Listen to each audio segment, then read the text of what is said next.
He planned every detail to embarrass his failed ex at the company gala. But when three little girls in pink dresses ran up calling him Papa, his jaw dropped. But before we dive into the full story, let me know where you're watching from and what time it is. Now subscribe to the channel, and let's get started.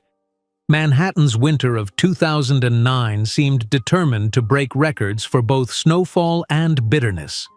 Through the frosted windows of a Soho diner, Megan Collins watched snowflakes dance against the darkening afternoon sky, temporarily mesmerized by their silent descent.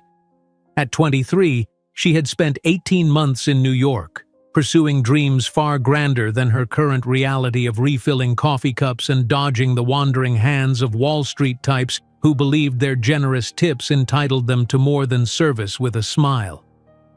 "Table 7's order is up, Megan," called Jorge from the kitchen, snapping her back to the present. She balanced the plates along her arm with practiced precision: 2 eggs Benedict, 1 avocado toast with salmon, and a $20 waffle that differed from the regular $8 version only by the addition of seasonal berries and the clientele it attracted. As she approached table 7, she recognized the group immediately. Sunday brunches brought the financial elite who discussed million-dollar deals over $15 mimosas. At the center sat Jeffrey Blackwood, 32, his cashmere sweater and understated Rolex whispering old money louder than others shouted new wealth. "The eggs Benedict?" she asked, though she already knew who had ordered what. "That would be me," Jeffrey replied, his blue eyes meeting hers with that particular intensity that had first drawn her in 8 months ago. "Everything looks delicious, as always." A younger associate smirked at the comment, catching the double meaning that colored Jeffrey's words. Megan maintained her professional smile, refusing to acknowledge the undercurrent that everyone at the table understood. She and Jeffrey were sleeping together, had been for months, and the power dynamic of their relationship was as clear as the hierarchy at his company, Blackwood Industries. "Enjoy your meal," she said, stepping back. "Just let me know if you need anything else." "Always," Jeffrey responded, his smile holding promises for later. 3 hours and dozens of tables later, Megan counted her tips in the back room. $234, a good day. With her technical programming certificate from community college in Columbus proving useless in a city that only respected Ivy League credentials, these tips were her lifeline. Her phone buzzed with a text from Jeffrey. "My place tonight? The regular one." The regular one meant his pied-à-terre in the Lower East Side, not his actual residence, a Park Avenue penthouse he kept for business commitments and family obligations. She had never been invited there, understanding implicitly that their relationship existed in a separate compartment of his life.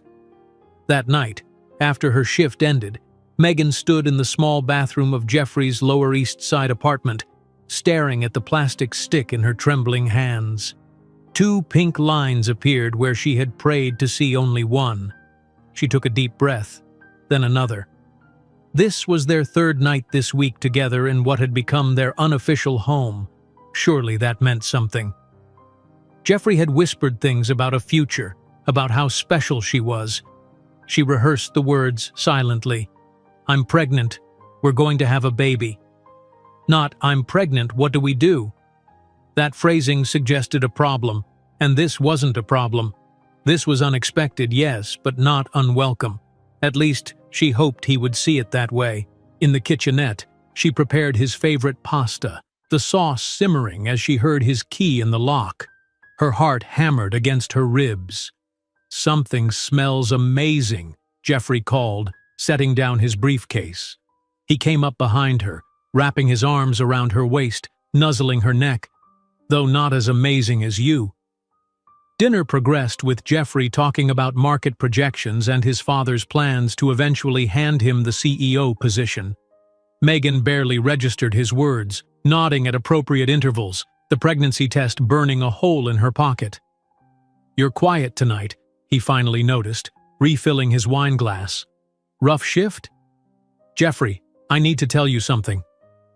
Megan's voice was surprisingly steady as she reached into her pocket, placing the test on the table between them. The transformation was instant. His expression shifted from relaxed lover to calculating executive within seconds. The warmth in his eyes froze over, his posture straightened, and suddenly Megan felt as though she were sitting across from a stranger. "You're pregnant." Not a question, a clinical assessment. "Yes, I just found out today." Jeffrey set down his wine glass with deliberate care. "This wasn't in the plans, Megan. I know it's unexpected, but you know my life is public," he continued as if she hadn't spoken. "My father is grooming me to take over as president. A pregnant waitress doesn't fit the image I need to project." Each word landed like a slap. Megan struggled to reconcile this cold stranger with the man who had whispered endearments against her skin just hours ago.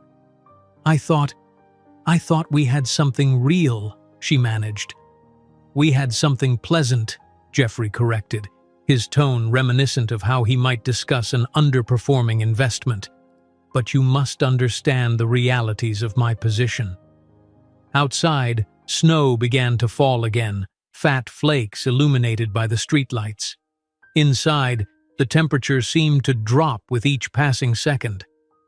"Let me be direct about why this won't work." Jeffrey folded his hands on the table. "You lack the qualifications to be a Blackwood wife.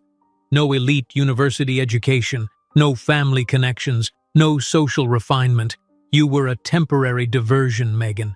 Pleasant, but not substantial." Tears burned behind her eyes, but Megan refused to let them fall. "So that's it? 8 months together, and I'm just a pleasant diversion?" Jeffrey sighed, as if her emotional response was an inconvenience. He reached for his immaculate leather wallet, removed several crisp bills, and counted them deliberately onto the table. $500, he said, pushing the money toward her. "For the problem. There's a discreet clinic in Brooklyn. My assistant can make the arrangements." Megan stared at the money, nausea rising in her throat. "I'm not terminating this pregnancy because it's inconvenient for your career." "Then what exactly is your plan?" His voice hardened. "Single motherhood while serving eggs Benedict? That child deserves better than a life of financial struggle." "This baby deserves parents who want it," Megan countered, finding strength in maternal instinct already forming. "I'm keeping it, with or without you." Something dangerous flashed across Jeffrey's features. "That would be unwise." "Are you threatening me?" "I'm being practical. You have 48 hours to vacate this apartment. Don't contact me again. My lawyers are instructed to treat any attempt at extortion with extreme seriousness." "Extortion?" Megan's voice rose. "I don't want your money. I thought I wanted your love, but clearly that was never real." 48 hours, Megan. I've been more than generous." He stood, straightening his custom shirt. "I have a breakfast meeting tomorrow. I won't be back until late. I expect your things to be gone by then." He left without another word, the door closing with a quiet click that somehow hurt more than if he had slammed it. Megan sat motionless at the table, the pasta growing cold, the money untouched. Her hand moved to her still flat stomach. "It's just you and me now," she whispered. The next morning, after a sleepless night and a shift where she moved through her duties like a ghost, Megan returned to the apartment to pack her things. She had nowhere to go, but her pride wouldn't allow her to remain in a space where she was so clearly unwanted. She froze at the end of the hallway. Her belongings, clothes, books, the few personal items she had brought into his space, sat in cardboard boxes outside the door. The lock had been changed. A note was taped to the top box, along with an envelope. Megan's hands shook as she read, "Additional $300 for transportation. Return to Ohio. You'll never be anything more than a mediocre waitress who got lucky for a few months. A baby will only ensure you never escape mediocrity." Inside the envelope were 3 crisp $100 bills. Megan crumpled the note in her fist, tears finally spilling down her cheeks. The casual cruelty was more painful than she could have imagined. She had $840 in savings. With Jeffrey's unwanted money, she had just enough to go back to Columbus, back to where she started, only now pregnant and heartbroken. At the Greyhound station, morning sickness mingled with humiliation as she purchased a one-way ticket to Columbus. New York had been her dream, her escape from a small-town life that felt too constraining. Now she was returning with her tail between her legs, exactly as everyone had predicted when she left. As the bus pulled away from the terminal, Megan watched the Manhattan skyline recede through the window. Skyscrapers that had once represented possibility now loomed like monuments to rejection. The pregnancy nausea intensified, forcing her to close her eyes and breathe deeply. In those quiet moments, as the city that had promised so much faded behind her, a seed of determination took root alongside the growing life within her. This child, this rejection, would not define her. Somehow she would find a way to build a life that would make Jeffrey Blackwood's dismissal the greatest miscalculation of his privileged existence. Megan placed her hand protectively over her abdomen, unaware that she wasn't carrying just one life, but 3. "We'll be okay," she whispered, a promise to herself as much as to her unborn child. "We'll be more than okay." As the bus left Manhattan behind, Megan couldn't possibly imagine that 15 years later she would return to this same city as one of the most powerful women in the tech world, poised to acquire the empire that Jeffrey so prized. The Greyhound bus rumbled into Columbus just as the winter sun was setting, casting long shadows across the terminal. Megan stepped down onto Ohio soil, one hand clutching her small suitcase, the other instinctively resting on her stomach. The familiar skyline felt both comforting and suffocating, a reminder of everything she'd tried to escape. She found a payphone and dialed with trembling fingers. 3 rings, then a familiar voice answered. "Mrs. Watkins? It's Megan Collins. I'm back in Columbus, and I could really use some help." 2 hours later, Megan sat at Mrs. Watkins' kitchen table, hands wrapped around a mug of chamomile tea. Her former computer science teacher had picked her up without questions, her kind eyes noting Megan's disheveled appearance but saying nothing until they reached her modest bungalow. "I made a terrible mistake," Megan finally confessed, tears flowing freely.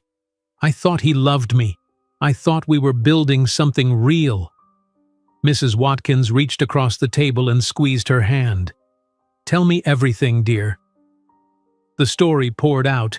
Meeting Jeffrey at the diner, his charm, the whirlwind romance, the pregnancy, and finally, his cruel dismissal.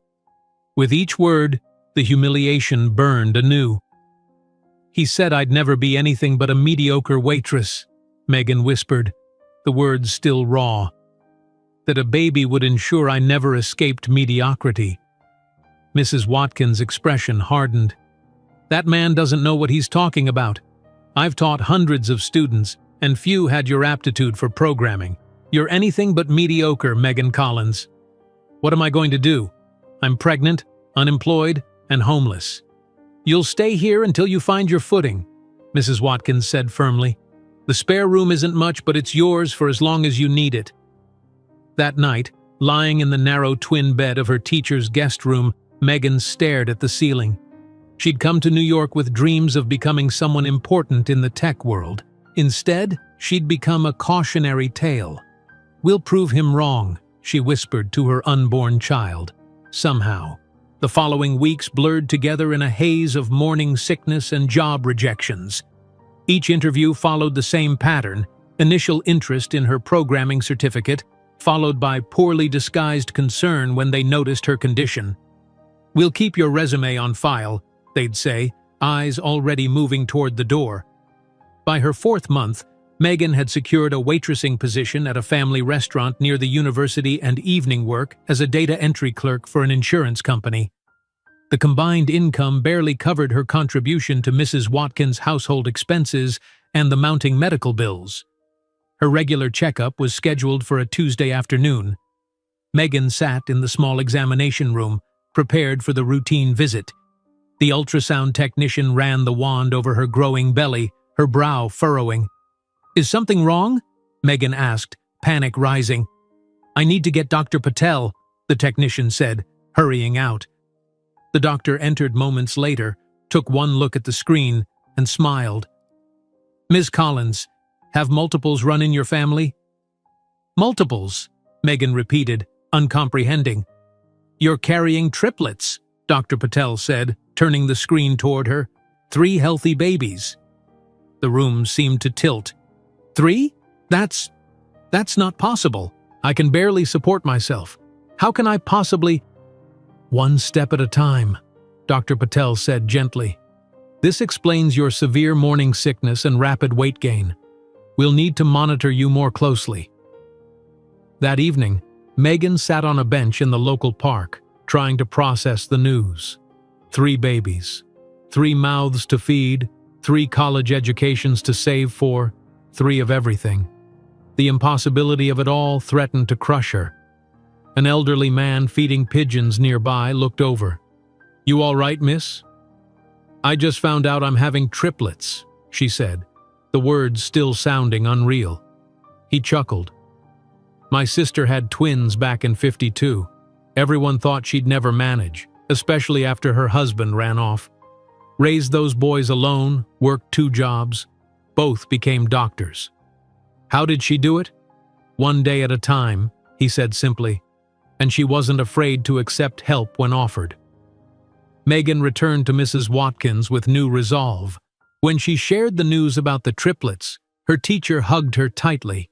"Life just got 3 times more challenging," Mrs. Watkins acknowledged, "but also 3 times more meaningful." By her 7th month, Megan's routine had become grueling. Mornings at the restaurant, her swollen feet aching as she balanced plates, ignoring the looks from customers clearly wondering why she was still working in her condition. Evenings hunched over a keyboard at Midwest Insurance Group, entering endless data while her babies kicked inside her. One particularly difficult night she felt lightheaded as she typed, the numbers blurring before her eyes. She nearly slumped over the keyboard when a voice called out, "Are you okay?" A man stood in the doorway, David Chen, the owner of the small software development firm that shared the office building. Megan had seen him in passing but never spoken to him. "Just tired," she managed, straightening up. "I'm fine." He approached cautiously. "You don't look fine. You look like you're about to faint." Before she could protest, he was examining her screen. "You're entering these financial reports?" Megan nodded, embarrassed. It was mindless work, far below the skills she'd learned in her programming courses. "There's an error in this code segment," he said suddenly, pointing to a window she had minimized. "I know," Megan replied automatically. "Line 38 needs a different parameter to properly sort the client data." David looked at her with surprise. "You code?" "I have a certificate in programming from Columbus Technical. Not that it's done me much good." He studied her for a moment. "How far along are you?" 7 months. Triplets." His eyebrows shot up. "And you're working 2 jobs?" "No choice." David seemed to make a decision. "I need someone to test applications and fix basic bugs. You could do it remotely from home. It pays better than data entry." Megan stared at him, waiting for the catch. "Why would you offer that to someone about to have 3 babies?" "Because you spotted an error in code you weren't even supposed to be working on," he said simply. "You have an eye for this." The opportunity felt like the first real break since returning to Columbus. With David's work, Megan could reduce her waitressing hours and still make ends meet. More importantly, she could keep her programming skills sharp. During her limited free time, Megan devoured programming tutorials and borrowed textbooks from the library. Between feedings and diaper changes, she would have precious minutes to study, determined to expand her knowledge. One evening, while resting her swollen ankles, Megan turned on the small television in Mrs. Watkins' living room. The CNBC logo flashed across the screen, followed by Jeffrey's face. He was being interviewed about his promotion to CEO of Blackwood Industries following his father's retirement. "The future of technology is about exclusive premium experiences," he was saying, his familiar blue eyes gleaming with confidence. "We're not interested in mass-market solutions. Blackwood serves the elite because excellence deserves exclusivity." The camera pulled back to reveal him in an impeccable suit, surrounded by admiring financial analysts. He looked untouchable, successful, while she sat in a borrowed robe, her body stretched to its limits, her future uncertain. Something hardened within Megan as she watched him. She reached for a notebook and pen and began writing by the dim light of the table lamp. "My precious daughters," she wrote, somehow certain she carried 3 girls. "One day I will show the world, and especially Jeffrey Blackwood, that he made the biggest mistake of his life. Not just by abandoning you, but by underestimating the woman who brings you into this world. I promise we will build something so extraordinary that he will drown in regret for his words." She paused, then added, "He called me mediocre. He said a baby would ensure I never escaped mediocrity. What he didn't realize is that by trying to break me, he created something unbreakable. You 3 will never know the sting of his rejection because we will be too busy creating our own legacy." The letter became her manifesto, a promise made in the quiet hours of the night. Every time doubt crept in, every time exhaustion threatened to overwhelm her, Megan would read those words and find renewed purpose. 2 weeks later, she went into premature labor. The delivery was complicated, the medical team working frantically to ensure all 3 babies survived. When it was over, Megan lay exhausted in the hospital bed, Mrs. Watkins at her side. "They're beautiful," her teacher whispered as the nurses brought the tiny infants for their first meeting. "Have you chosen names?" Megan looked at the 3 identical faces, so small and perfect. "Abigail, Sophia, and Emma," she said, names she'd selected for their meanings: father's joy, wisdom, and whole. A silent rebuke to the father who had rejected them, and a promise of the qualities she would nurture in them. The first months were a blur of sleepless nights and constant feeding cycles. Mrs. Watkins proved invaluable, stepping in whenever Megan reached her breaking point. David kept his word, sending programming work she could do during the rare, quiet moments when all 3 babies slept. As the girls reached 6 months, Megan's rented room had transformed. One half contained 3 cribs arranged in a semicircle, while the other featured a makeshift workstation assembled from second-hand computer parts David had helped her acquire. It was during a particularly difficult night, when Abigail was teething and the other 2 had caught colds, that inspiration struck.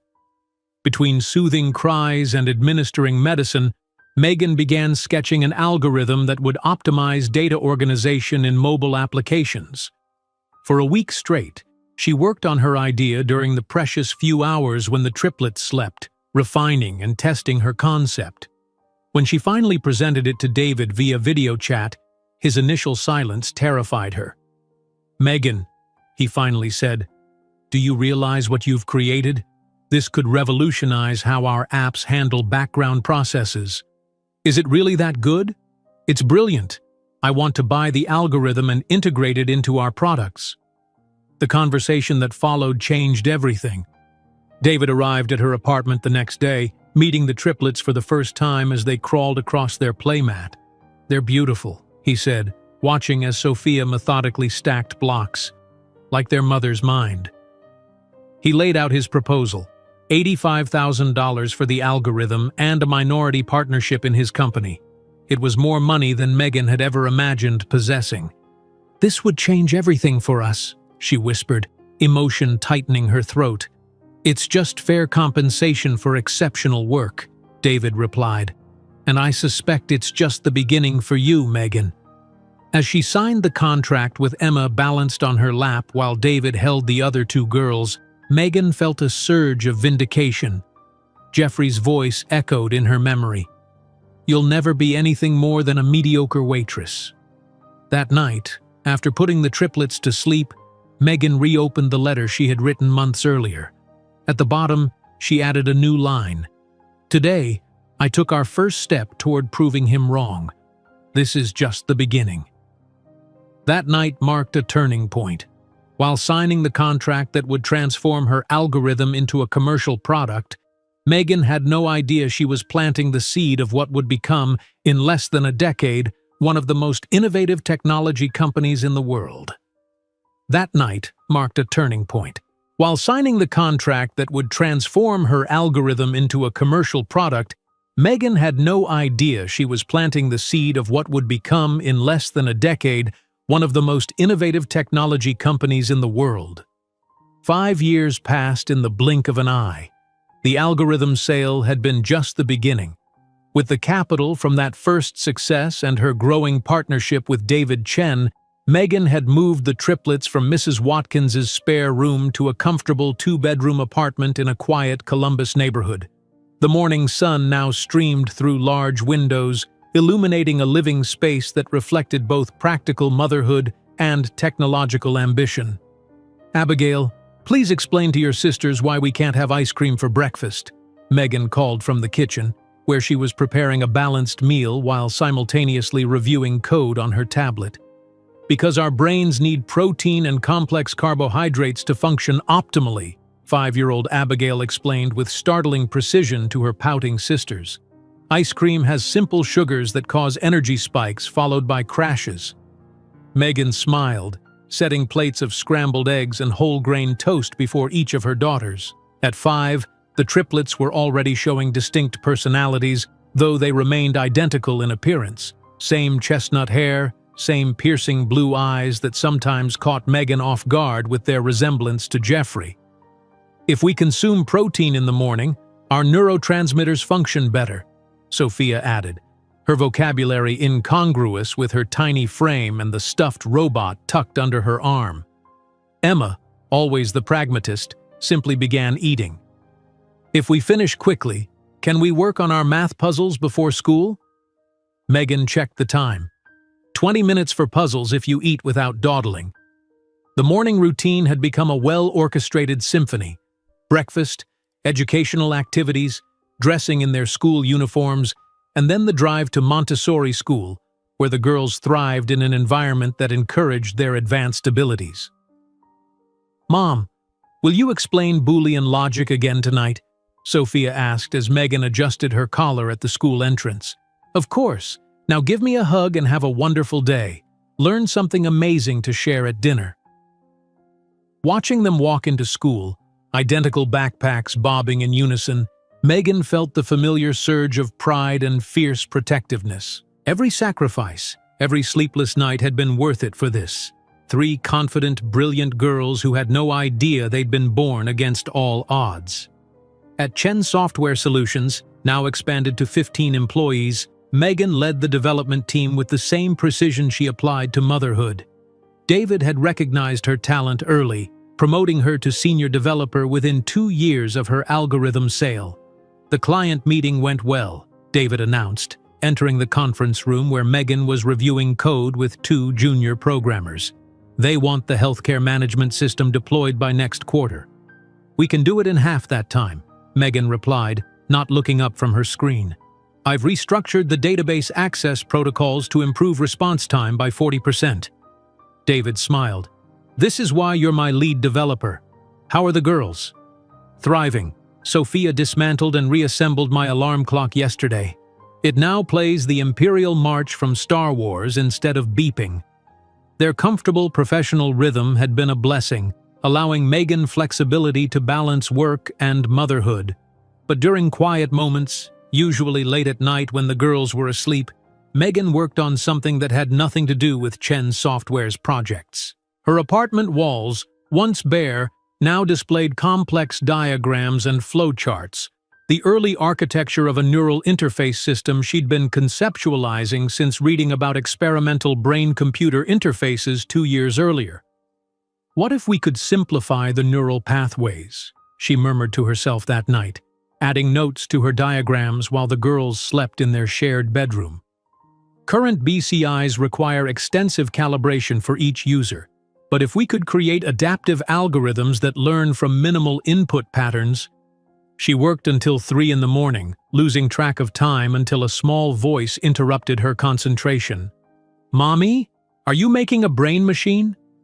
Sophia stood in the doorway, clutching her robot plushie, her eyes wide with curiosity rather than sleepiness. Instead of shooing her back to bed or simplifying her explanation, Megan made a decision that reflected her parenting philosophy. "Come here, sweetheart.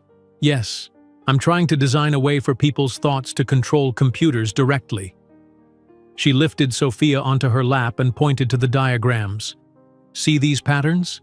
They represent electrical signals our brains produce when we think specific thoughts. Like coding, but with brain electricity instead of keyboard typing?" Megan kissed the top of her daughter's head. "Exactly. You understand perfectly. Could it help people who can't move their bodies but can still think?" The question, so insightful from a 5-year-old, made Megan's heart swell. "That's exactly why I'm working on it, to help people communicate when their bodies can't." Sophia studied the diagrams with intense concentration. "You should use colors for different thought patterns. Easier to see patterns that way." Megan stared at her daughter, momentarily speechless. "That's actually brilliant. Visual coding by color spectrum could help identify signal overlaps." The next morning, Megan's diagrams included color-coded neural pathways, a simple but elegant solution she might have overlooked without Sophia's childlike yet profound observation. The days fell into a pattern: mornings with the girls, days leading development at Chen Software, evenings of family time, and late nights working on her neural interface concept. The balance was precarious but sustainable, fueled by Megan's determination and the girls' remarkable adaptability. Then came the email that changed everything. "Microsoft is interested in acquiring Chen Software," David announced, bursting into Megan's office one Tuesday afternoon. "Their representatives want to see a demonstration of our healthcare management system next week." The office erupted into excited chaos. For a small Ohio software company, Microsoft's interest represented the ultimate validation. As the development team prepared feverishly for the presentation, Megan made a decision that would alter their trajectory. "David, I need to talk to you privately," she said the night before the Microsoft meeting, after everyone else had gone home. In her office, monitors still glowing with code, she revealed her secret project. "I've been developing a neural interface system for nearly 2 years. It's far beyond conceptual now. I have a working prototype." David's expression shifted from confusion to astonishment as she explained the technical details. "This is revolutionary, Megan, but why are you telling me now?" "Because I think we should show Microsoft this instead of the healthcare system. The market for simplified BCIs is exponentially larger and more transformative." "That's insane," David said, running a hand through his hair. "We've been preparing the healthcare presentation for weeks. This is completely untested in market conditions." "It's also unlike anything currently available," Megan countered. "Microsoft doesn't want to acquire us for incremental improvements to existing software. They want innovation that changes paradigms." David paced the small office, weighing the enormous risk against potential reward. "How confident are you that the prototype works?" In answer, Megan pulled out a sleek headband with subtle sensors embedded along its length. "Try it." Skeptically, David allowed her to position the device on his head. "Now what?" "Think about moving the cursor on that screen to the right," she instructed. His eyes widened as the cursor moved smoothly without any physical input. "That's impossible." "Not impossible, just the future." Megan smiled. "I call it the neural bridge." The night before the presentation, Megan barely slept. She checked her prototype repeatedly, ran diagnostics, and rehearsed her explanation until dawn broke. At home, she hugged her daughters extra tight before school. "Why are you squeezing us so hard?" Emma asked, practical as always. "Because today might change everything for us," Megan answered honestly. "You'll be amazing," Abigail said with absolute confidence. "You always are." At the Chen Software offices, the Microsoft representatives arrived punctually. 3 executives in expensive suits, carrying leather portfolios and expressions of polite interest. They expected to see a moderately improved healthcare management system from a small Midwestern company. What they got instead was a glimpse into the future. "Ladies and gentlemen," Megan began, standing before them in her best business attire, still off the rack but professionally tailored. "Instead of showing our healthcare manager, I'd like to present the Neural Bridge, an interface that democratizes brain-computer communication." The executives exchanged confused glances, clearly thrown by the deviation from the expected presentation. "Ms. Collins, we were under the impression," the lead executive began. "Please, just 5 minutes to demonstrate," Megan interrupted smoothly. "Then you can decide if you want to return to the original agenda." With that, she placed the sleek headband on her head and turned to face the large display screen.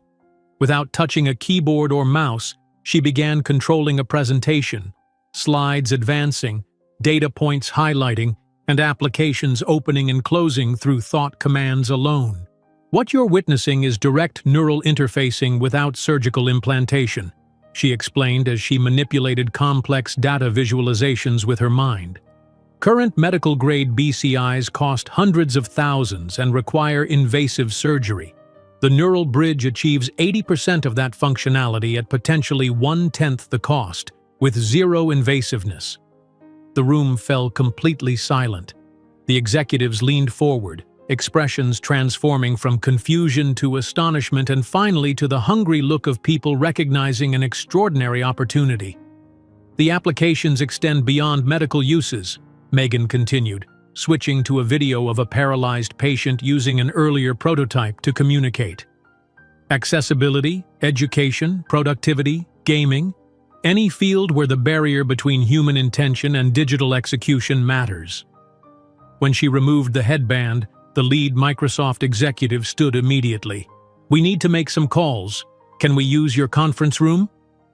For 45 agonizing minutes, Megan and David waited while the executives conferred privately.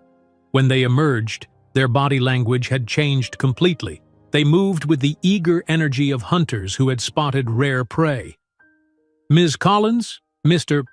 Chen," the lead executive began, "we came prepared to discuss acquiring your healthcare software for approximately $4 million.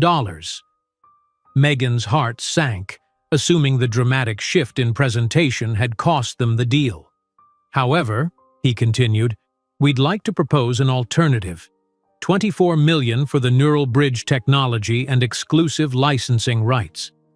The number hung in the air, almost too large to comprehend. David gripped the table edge to steady himself.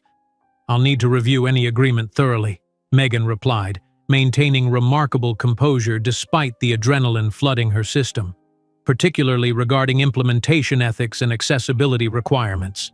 As contracts were drafted over the following days, Megan realized something profound. The $24 million represented not just financial security, but independence, the ability to pursue her vision without compromise. "I'm leaving the company, David," she told him after the Microsoft deal was finalized. "It's time for me to build something of my own." Rather than surprise, David's face showed understanding. "I've been expecting this. You've outgrown us. What will you call your new venture?" "Collins Neural Solutions," she replied without hesitation. "Focused on making neural interfaces accessible to everyone who needs them, not just those who can afford premium prices." That evening, she sat the girls down for a family meeting. "Something big has happened," she explained, choosing words they could understand while never talking down to them. "The special brain computer I've been working on? A big company is buying it, which means we'll have money to move to a better house and I'll be starting my own company." "Like you're the boss of everything?" Abigail asked, eyes wide. "Exactly like that." "Will we still have time for Boolean logic lessons?" Sophia worried. "Even more time," Megan promised, "because my new company will make exactly what I want, exactly how I want it." Emma, always focused on practicalities, had only one question. "Can I have my own desk in your new company, for when I visit?" "All three of you will have desks," Megan laughed. "After all, Collins Neural Solutions is named after us." As she tucked them into bed that night, Megan remembered Jeffrey's cruel words from years ago. "You'll never be anything more than a mediocre waitress." The memory no longer stung. It felt distant and irrelevant to the woman she had become. When the Microsoft representative offered $24 million for the neural bridge technology that afternoon, Megan knew it was time to leave behind being an employee or minority partner. It was time to found her own empire. When the Microsoft representative offered $24 million for the neural bridge technology that afternoon, Megan knew it was time to leave behind being an employee or minority partner. It was time to found her own empire. 5 years passed in a blur of growth and transformation. The $24 million windfall from Microsoft had been just the beginning.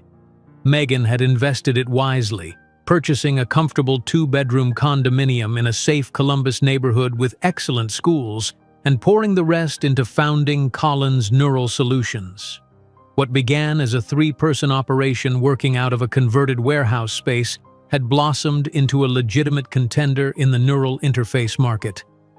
Sunlight streamed through the large windows of their home as Megan prepared breakfast, the smell of cinnamon French toast filling the kitchen. The triplets, now 10 years old, sat at the kitchen island, 3 identical faces framed by neatly trimmed chestnut hair, their blue eyes, Jeffrey's eyes, focused on different pursuits while waiting for their meal. "Mom, I've been thinking about your interface calibration issue," Abigail said, looking up from her tablet. "What if the system used machine learning to adapt to individual thought patterns instead of requiring manual calibration each time?" Megan smiled, sliding a plate in front of her. "That's exactly what our research team is working on this quarter. Great minds think alike." "I made something," Sophia announced, producing a small circuit board from her pocket. "It's a simplified neural response monitor. I used the old parts from your prototype." Megan examined the device with genuine admiration. "This is impressive engineering, Sophia. The signal pathway is elegantly designed." Emma, ever practical, was reviewing a spreadsheet. "Mom, I calculated our monthly expenses and compared them to the average family in our income bracket.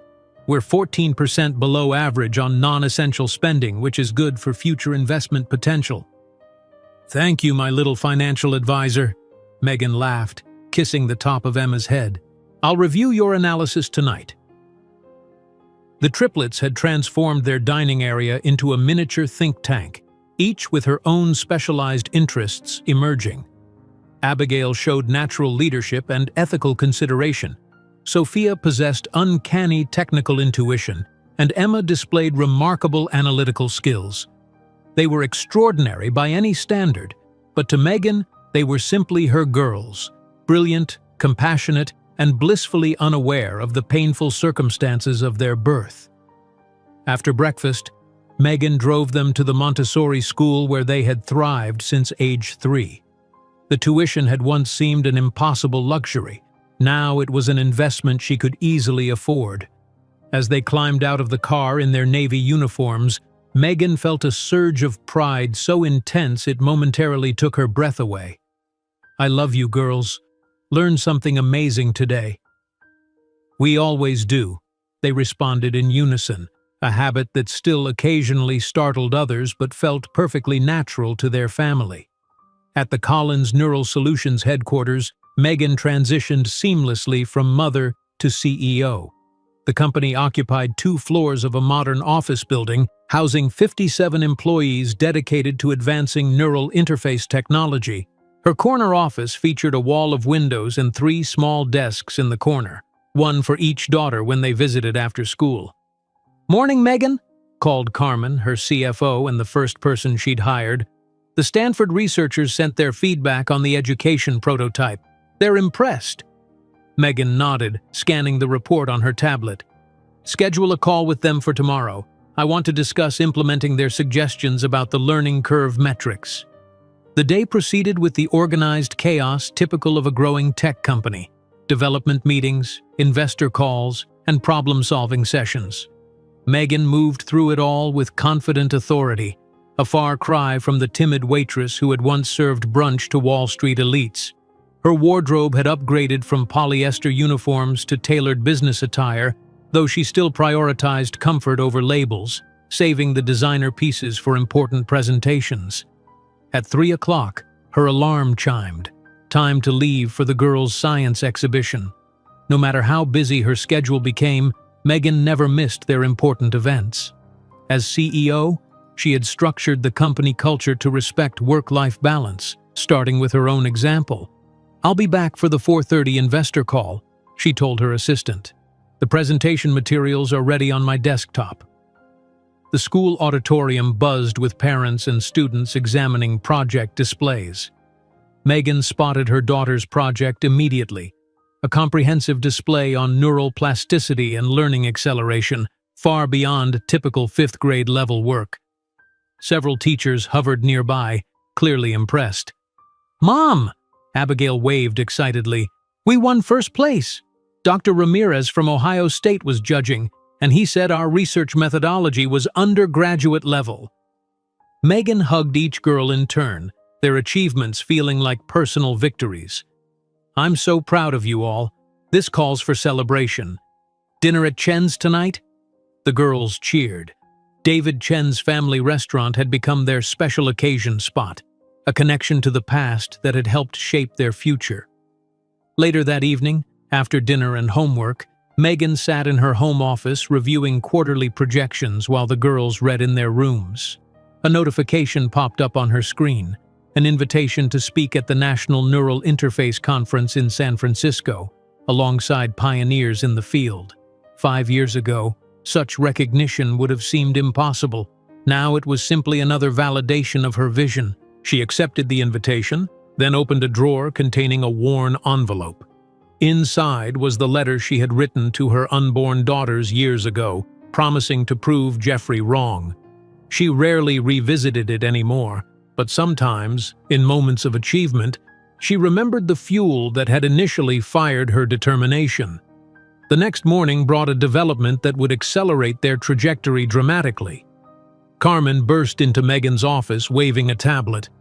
"Microsoft wants to meet again. They're interested in licensing the educational neural package we've been developing." Megan looked up from her screen. "The learning acceleration interface? It's still in beta testing. They've seen the preliminary results. Their educational division wants first rights when it's ready." The meeting was scheduled for the following week. Microsoft sent their top educational technology executives, a stark contrast to the mid-level representatives who had purchased the neural bridge 5 years earlier. Collins Neural Solutions was no longer an unknown entity. They were recognized innovators. The night before the presentation, Megan worked late finalizing details. The girls had already gone to bed when she noticed Sophia standing in the doorway of her home office. "Mom, are you nervous about tomorrow?" Megan beckoned her daughter over. "A little. It's a big opportunity for the company."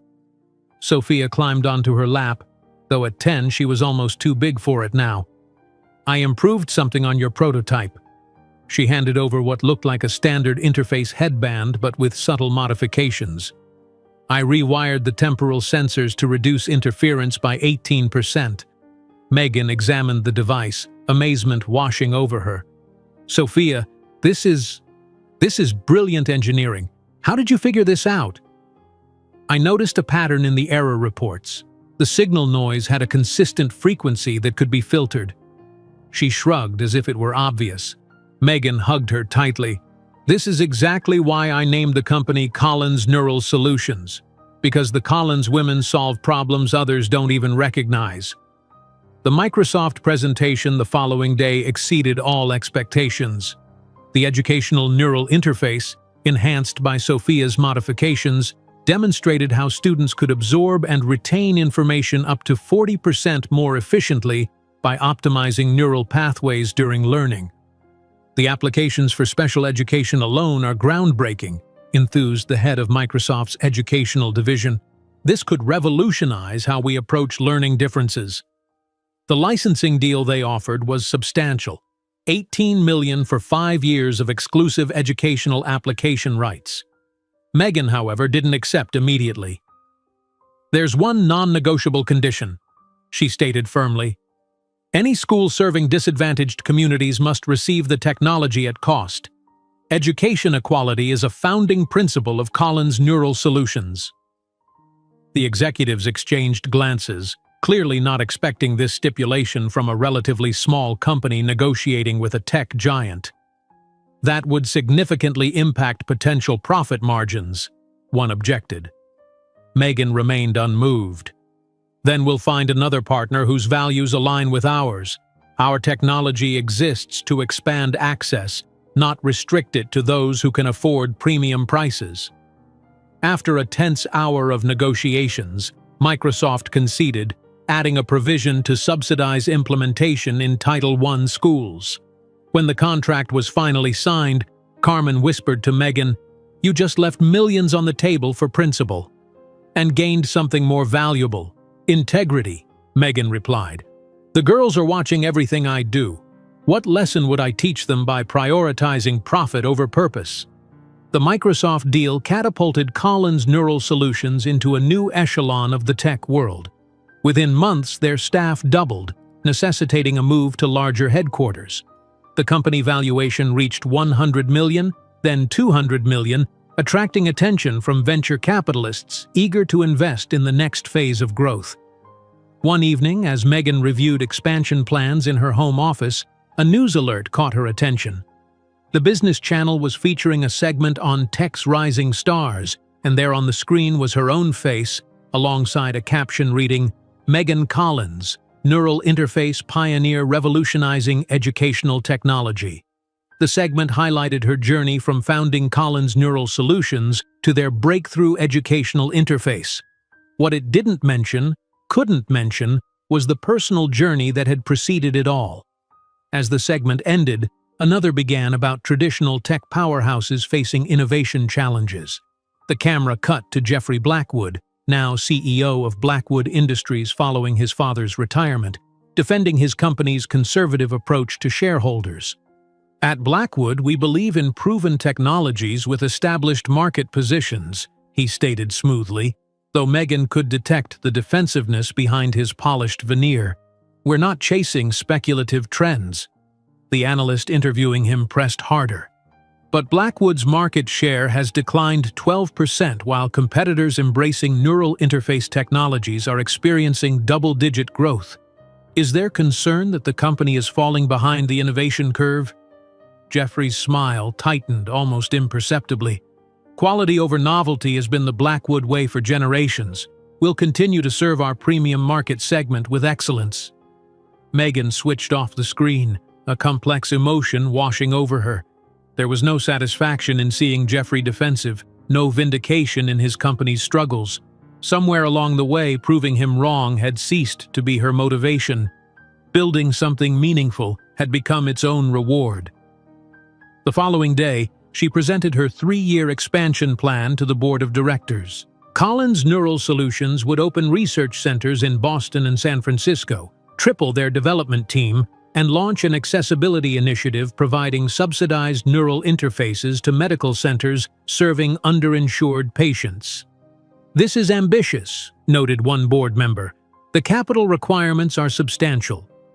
So are the potential returns, both financial and societal," Megan countered confidently. "Neural interface technology can fundamentally change how humans interact with technology and each other. We have an opportunity, and I believe a responsibility, to ensure that transformation is accessible to everyone, not just the privileged few." The board approved her plan unanimously. As she left the boardroom, Carmen fell into step beside her. "You know what this means? We're officially playing in the big leagues now." Megan smiled, thinking of how far they'd come. "And we're just getting started." That evening, as she helped the girls with an advanced coding project they'd designed themselves, Megan reflected on the journey. From a desperate single mother with triplets to the CEO of a company valued at $400 million in just 10 years. The path hadn't been easy, but it had been undeniably worth every struggle. As the girls collaborated on their project, displaying a natural synergy and brilliant problem-solving, Megan wondered if people would soon begin asking whether Jeffrey Blackwood, whose company was facing stagnation, was somehow related to the brilliant CEO who shared 3 daughters with his surname.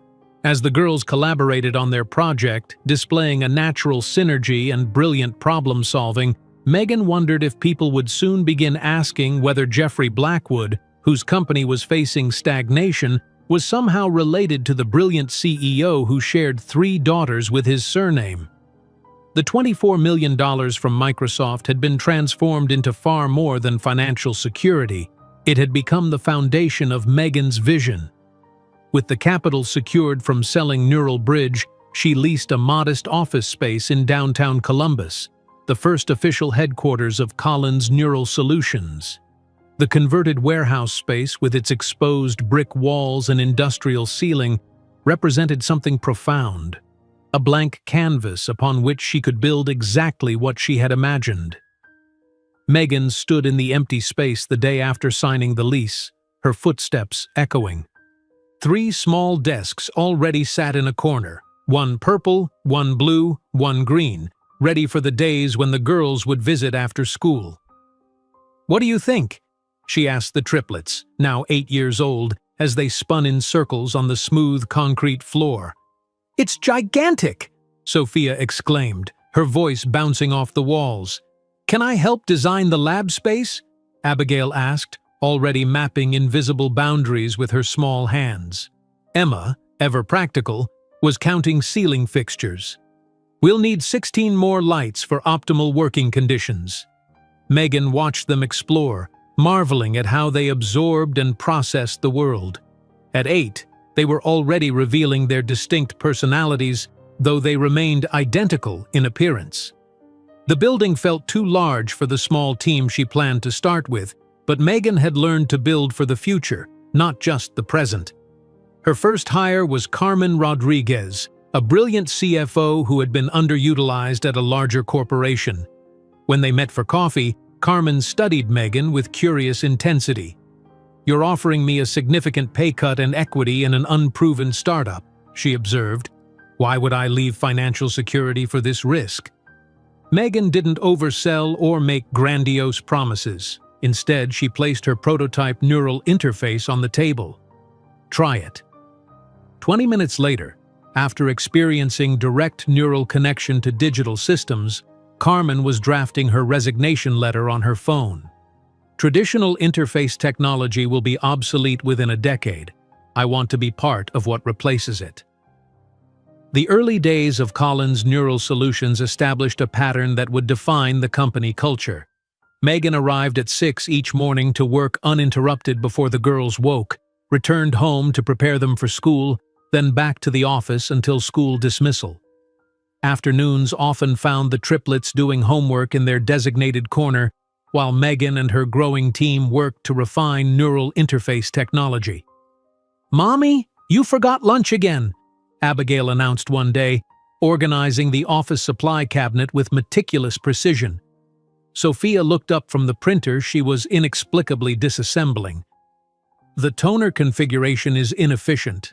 I can fix it." Emma, meanwhile, had created a spreadsheet of office expenses. "We're spending too much on paper clips. I found a bulk supplier that's 17% cheaper." The small team quickly grew accustomed to the 3 identical girls who spoke like miniature adults and contributed in surprisingly meaningful ways. What began as an amusing quirk, bringing children to work, became recognized as a genuine asset. The girls asked questions adults had been conditioned not to ask, spotted patterns others missed, and approached problems without preconceived limitations. 18 months after founding, Collins Neural Solutions unveiled its first commercial product, a simplified neural interface for medical applications. Megan chose to debut it at a medical technology conference, believing healthcare professionals would immediately recognize its potential. The reality proved more challenging. Standing at their modest booth, Megan watched as attendees, predominantly male doctors and hospital administrators, passed by with barely a glance. The few who stopped listened skeptically to her explanation, eyes drifting to the larger established company's elaborate displays. "Non-invasive neural interfaces have been promised for years," one neurologist commented dismissively, What makes yours different from the vaporware others have pitched? Rather than becoming defensive, Megan simply offered the headset. Try it. By the conference's second day, word had spread. A small crowd gathered as Megan demonstrated how patients with limited mobility could use the device to control communication systems, environmental controls, even basic prosthetics, all at a fraction of the cost of existing solutions. Dr. Alan Shepard, a respected rehabilitation specialist, put the interface through rigorous testing before looking up with astonishment. This costs 1/10 of what we're currently using and works better. How is that possible? Because we designed it for accessibility first, not profit maximization, Megan replied. The conference marked their first major sale, a pilot program with 3 rehabilitation hospitals. It was modest by industry standards but represented validation of Megan's core philosophy. Neural technology should serve those who needed it most, not just those who could afford premium prices. Back in Columbus, the company expanded rapidly. Research and development teams grew, clinical trials began, and investors started circling with increasing interest. For Megan, the balancing act between motherhood and leadership intensified with each new obligation.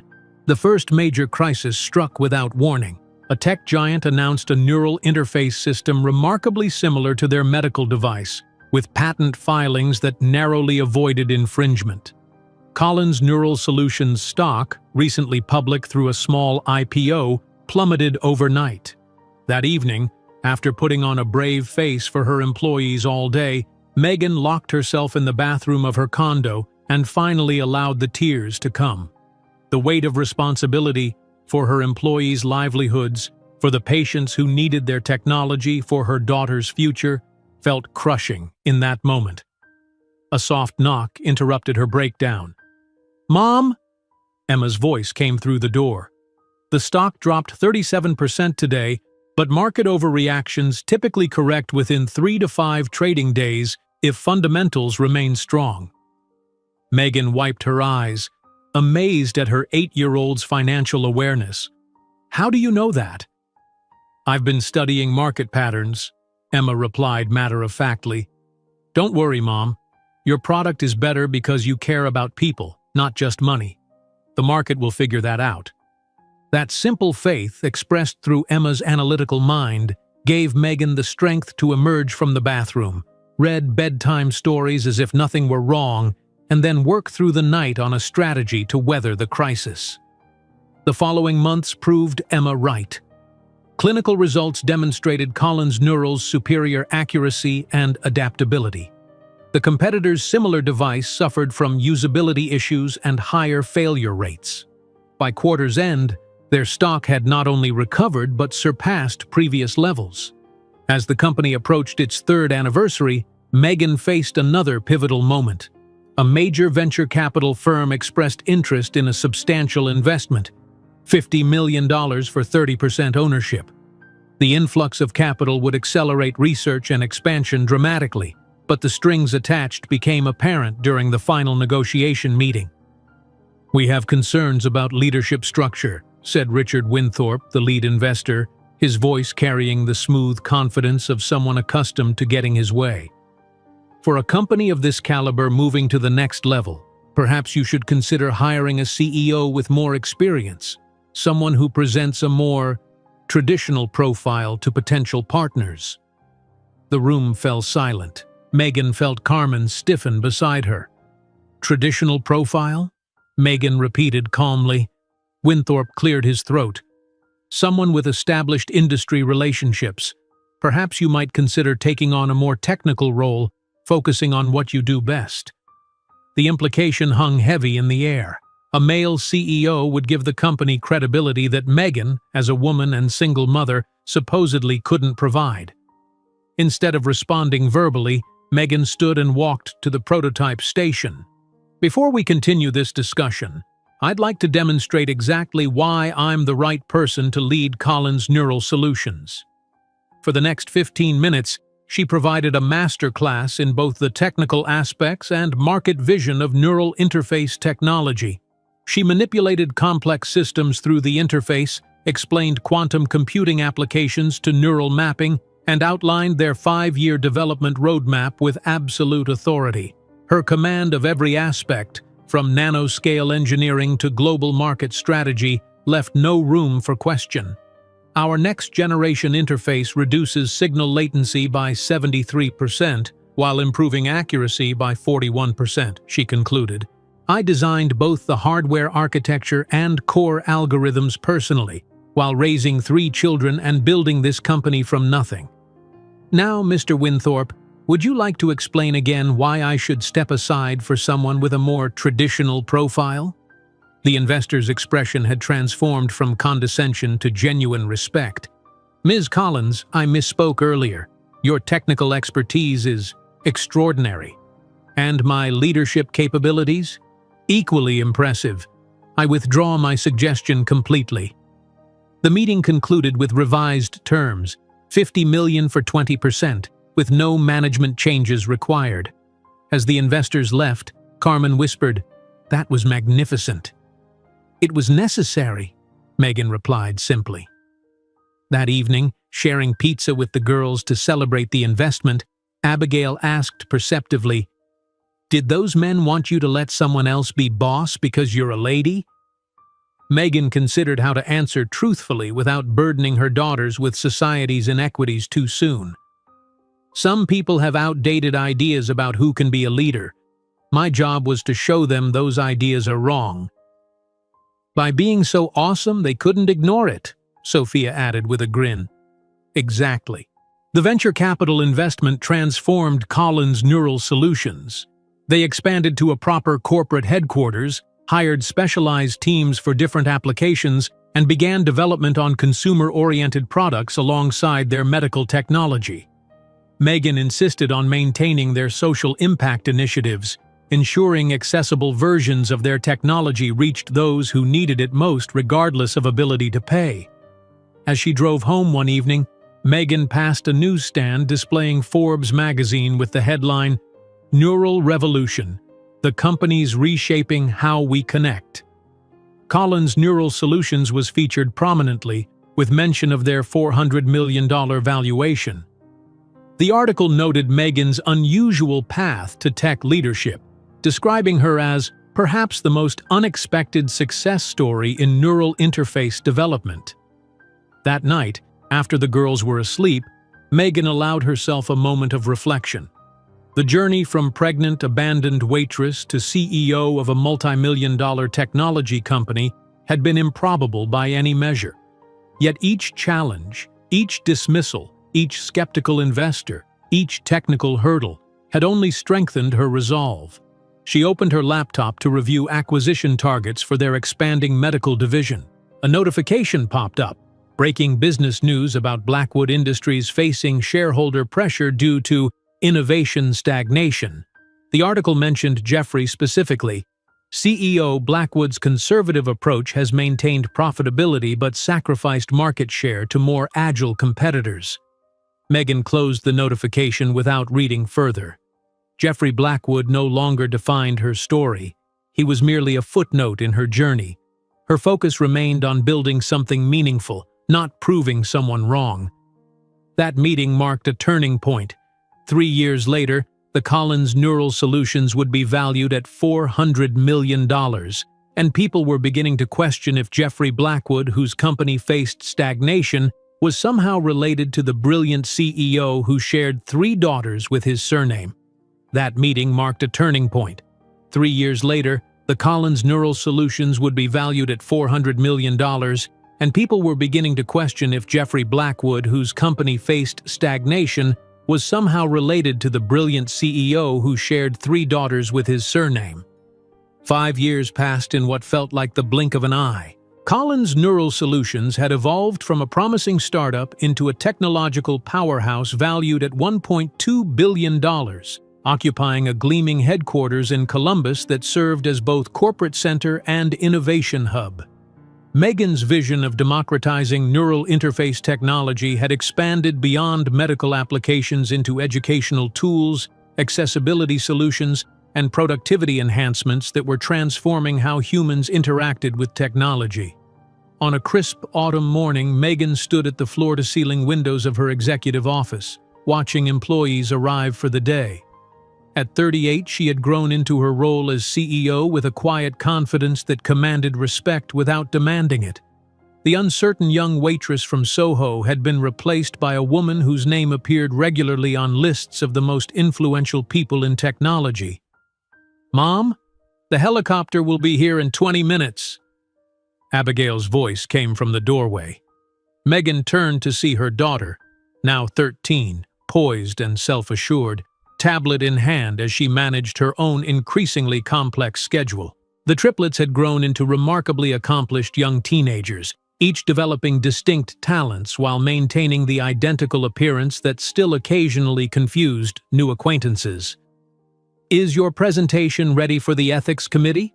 Megan asked, gathering her materials for their trip to MIT, where Abigail would be addressing faculty about responsible AI development. "I made some revisions last night. The section on predictive neural interfaces needed stronger boundary parameters." Abigail handed her mother a coffee.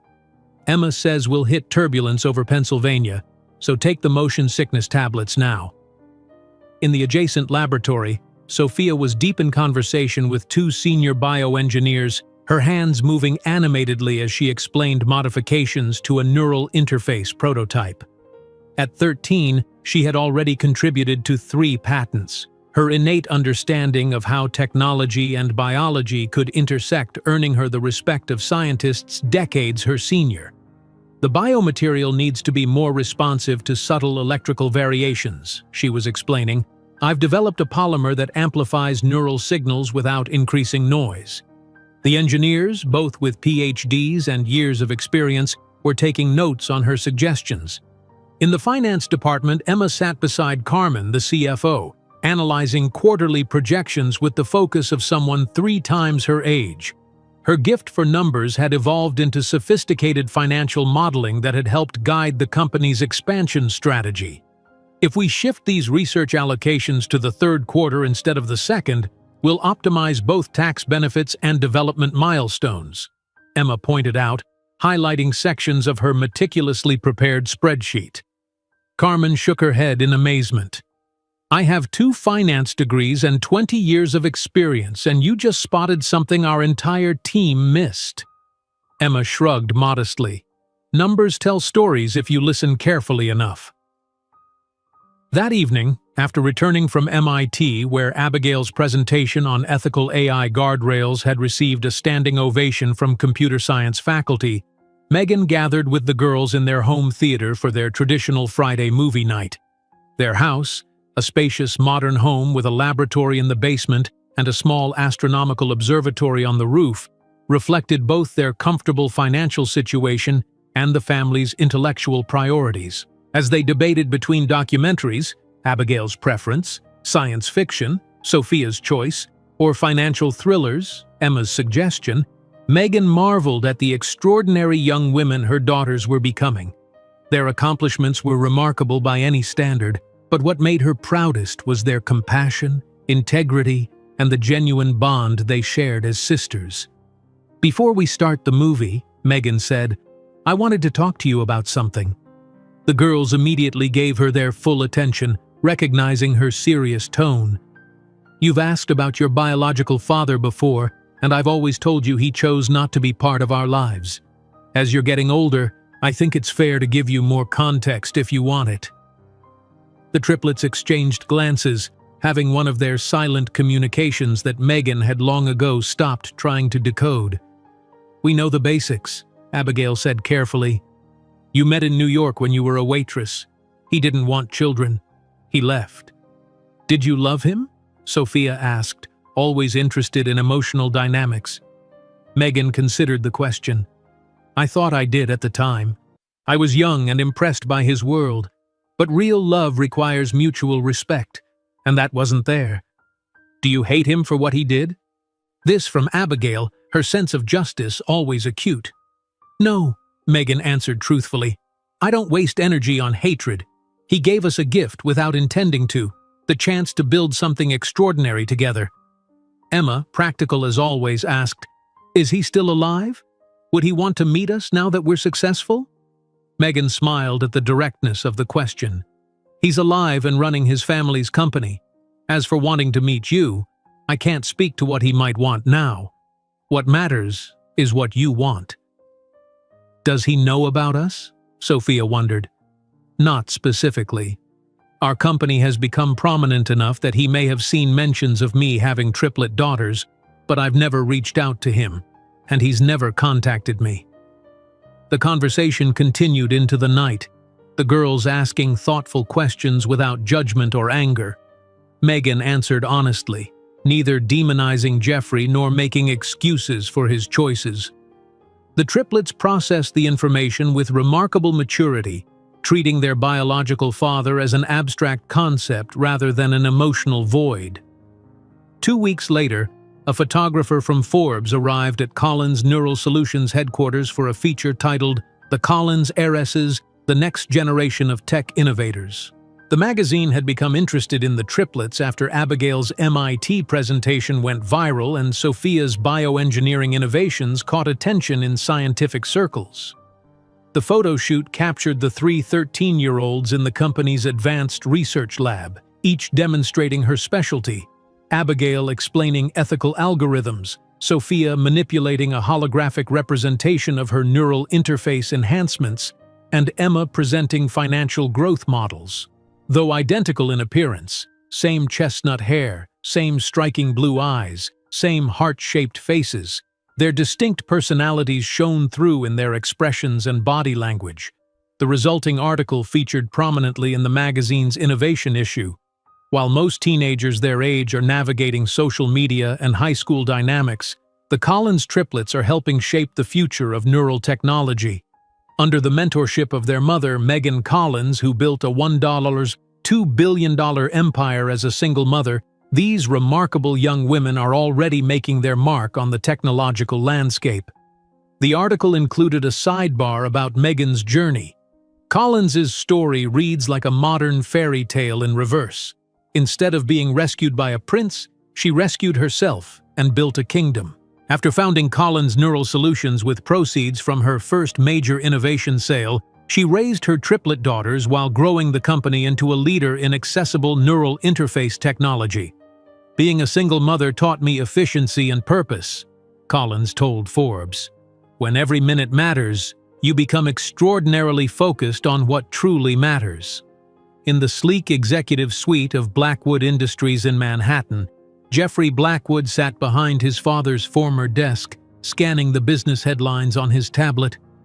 At 45, his once boyish good looks had hardened into the sharp features of middle age, lines of stress etching themselves around his eyes despite expensive skincare regimens. The company he had inherited was stable but stagnant, its once dominant position in technology eroding as more innovative competitors captured market share. His assistant had compiled the usual morning briefing of industry news, competitor updates, and market trends. Jeffrey scrolled through it with growing irritation. Another quarter of merely adequate performance, another innovative startup disrupting a space Blackwood should have dominated, another article questioning his leadership compared to his visionary father. Then he stopped, his finger hovering over the screen. The Forbes feature on Collins Neural Solutions caught his attention. Not unusual, as the company had become a significant player in neural interface technology, a field Blackwood had been slow to enter. But it was the accompanying photo that made his blood run cold. 3 young teenage girls stared back at him, their identical faces hauntingly familiar. The same blue eyes that looked back at him from the mirror every morning. The same distinctive cheekbones that had defined Blackwood men for generations. The same determined set of the jaw that appeared in every family portrait hanging in the Blackwood estate. "The Collins triplets," the caption read. "Abigail, Sophia, and Emma, daughters of Megan Collins, founder and CEO of Collins Neural Solutions." The name hit him like a physical blow. Megan Collins, the waitress from the Soho diner, the brief affair he'd ended when she became pregnant. The inconvenient entanglement he'd dismissed from his life with a handful of cash and cruel words. "Impossible," he whispered. enlarging the photo to study the girls' faces more closely. But the evidence was undeniable. The genetic markers of the Blackwood lineage were written clearly across their identical features. These were his daughters, 13 years old, which aligned perfectly with the timing of that long-forgotten relationship. Jeffrey began frantically searching for more information. Articles about Megan Collins appeared on his screen. Her rise from obscurity to technological pioneer, her innovations in accessible neural interfaces, her company's dramatic growth trajectory. Photos showed her transformation from the uncertain young woman he remembered to a confident, polished CEO whose company was now valued at $2 billion, a fraction of Blackwood Industries' worth, but growing at a rate that his company hadn't achieved in years. And everywhere, accompanying her at public events, speaking at conferences, even co-authoring research papers, were the triplets, his daughters. 3 brilliant young women whose existence he had never acknowledged, whose lives he had chosen not to be part of, whose potential he had dismissed before they were even born. On the television mounted on his office wall, a CNN financial analyst was discussing technology sector performance. While established players like Blackwood Industries continue to struggle with innovation stagnation, nimbler companies like Collins Neural Solutions are redefining the landscape with breakthrough approaches to human-computer interaction. Jeffrey muted the television, his mind racing. The young waitress he had discarded as mediocre had built an empire while raising 3 extraordinary daughters. The pregnancy he had treated as an inconvenience had produced 3 brilliant minds now making headlines for their achievements. The woman he had told would never escape mediocrity was being hailed as a visionary. He picked up his phone, then set it down again. What could he possibly say after 13 years? What right did he have to insert himself into their lives now, when he had so thoroughly rejected them before? Would Megan even take his call, or would she hang up at the sound of his voice? As Jeffrey stared at the photos of the daughters he had never known, a cold realization settled in his stomach. These young women carried his DNA, his family's legacy, but they bore another man's name. The Collins women were building a future that might very well overshadow the Blackwood legacy, and he had no one to blame but himself. While Jeffrey encarava as fotos das 3 adolescentes que inegavelmente carregavam o DNA Blackwood, não imaginava que em apenas 2 anos estaria face a face com a mulher que considerara medíocre, agora prestes a comprar a empresa que ele herdara de gerações de sua família. While Jeffrey stared at the photos of the 3 teenagers who undeniably carried Blackwood DNA, he couldn't imagine that in just 2 years he would be face-to-face with the woman he had considered mediocre, now poised to purchase the company he had inherited from generations of his family. The year was 2024. Spring sunshine streamed through the vast windows of Megan Collins' corner office at Collins Neural Solutions headquarters, illuminating the award-winning sustainable architecture that housed her $5.3 billion enterprise. Outside, the carefully landscaped campus buzzed with activity as over 2,700 employees went about their work developing the next generation of neural interface technology. Megan adjusted her Chanel blazer, a far cry from the polyester uniform she had worn while serving Eggs Benedict at that Soho diner 15 years ago. At 38, she carried herself with the quiet confidence of someone who had built something extraordinary through relentless determination. The subtle streaks of silver in her chestnut hair were the only visible markers of the stress that accompanied raising triplets while building a tech empire.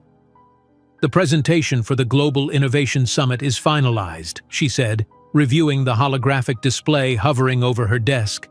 The summit in New York next week would gather the world's leading technology innovators, with Megan scheduled to deliver the closing keynote on democratizing neural interface technology. Carmen entered carrying a sealed folder marked Confidential Acquisition Analysis.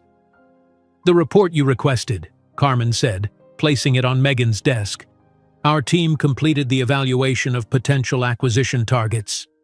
Megan opened the folder, her expression remaining neutral as she reviewed the contents.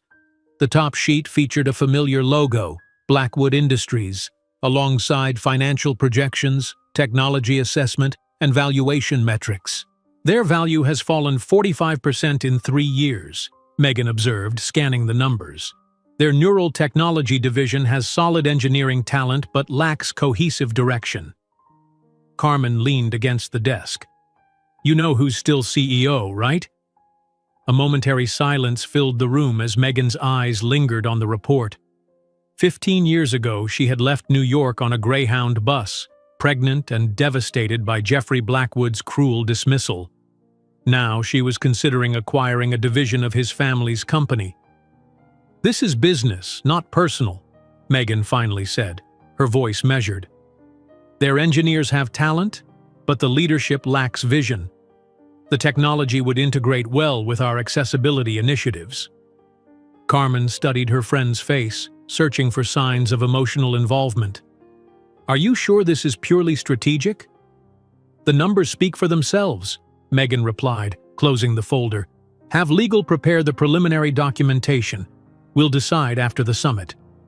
Meanwhile, in Manhattan, Jeffrey Blackwood stood before the Blackwood Industries board, feeling the familiar weight of disapproval that had grown heavier with each underperforming quarter. The first quarter results are disappointing, said Eleanor Hodges, the most senior board member and his father's longtime confidant. Revenue is flat, R&D output is minimal, and market share continues to erode. Jeffrey straightened his Italian silk tie, a defensive gesture he'd developed over years of similar confrontations. We're maintaining profitability while exploring strategic. We've heard this speech for 11 consecutive quarters, interrupted Thomas Welker, representing major institutional investors.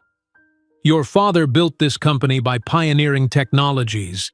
You've been managing it like a cautious accountant afraid to take risks. The meeting deteriorated from there.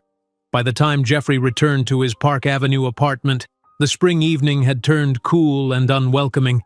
He poured himself 3 fingers of 30-year-old scotch and stood by the floor-to-ceiling windows, gazing at the city that had once felt like his birthright. The board had given him an ultimatum: present a convincing innovation strategy at the upcoming Global Innovation Summit, or face a vote of no confidence. The irony wasn't lost on him. The same summit where Megan Collins would be a featured speaker. His phone buzzed with a news alert. Collins Neural Solutions expected to announce major expansion at Global Innovation Summit. The accompanying photo showed Megan with the triplets at a recent charity gala, the 3 15-year-old girls poised and articulate as they discussed their individual research projects with Nobel laureates. Jeffrey set down his glass harder than intended. The daughters he had never known were accomplishing more as teenagers than many adults achieved in a lifetime.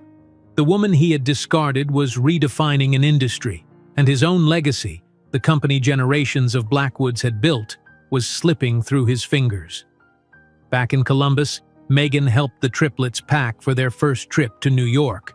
In their spacious home, Abigail meticulously organized her presentation materials for a side event at the summit, where she'd been invited to speak on ethical considerations in neural technology. The Museum of Natural History has an excellent exhibit on evolutionary neurology, Abigail said, checking items off her list. We should allocate at least 3 hours for a thorough visit. Sophia was more interested in the research facilities they would tour.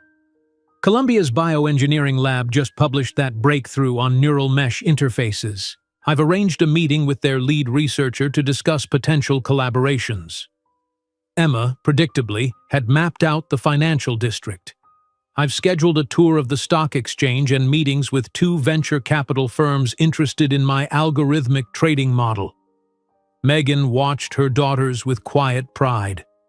At 15, they navigated the world with confidence and purpose, entirely unaware that they were returning to the city where their story began, where their biological father had deemed them an inconvenience and their mother mediocre. New York is where you met our biological father, isn't it? Emma asked suddenly, her intuition as sharp as ever. Megan nodded, never hiding the truth. Yes, I was working as a waitress at a diner in Soho, dreaming of breaking into the tech world. Was it difficult? Sophia asked, being there with us afterward.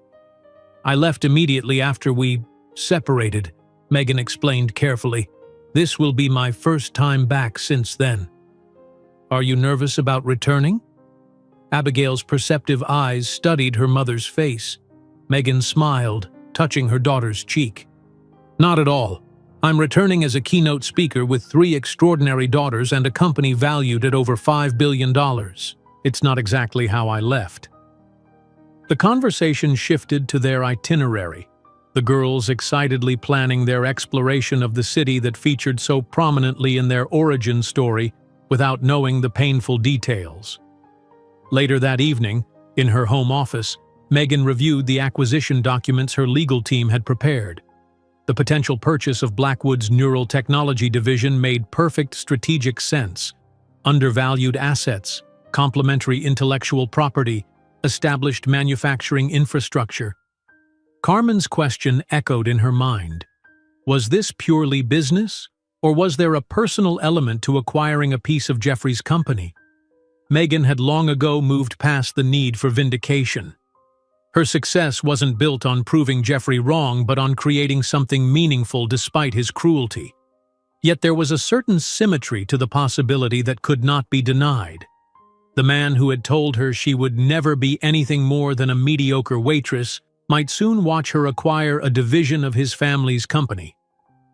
The following morning, the Collins family boarded their private jet for the flight to New York. The aircraft, modest by billionaire standards but comfortable and efficient, represented another milestone in Megan's journey from that Greyhound bus 15 years ago.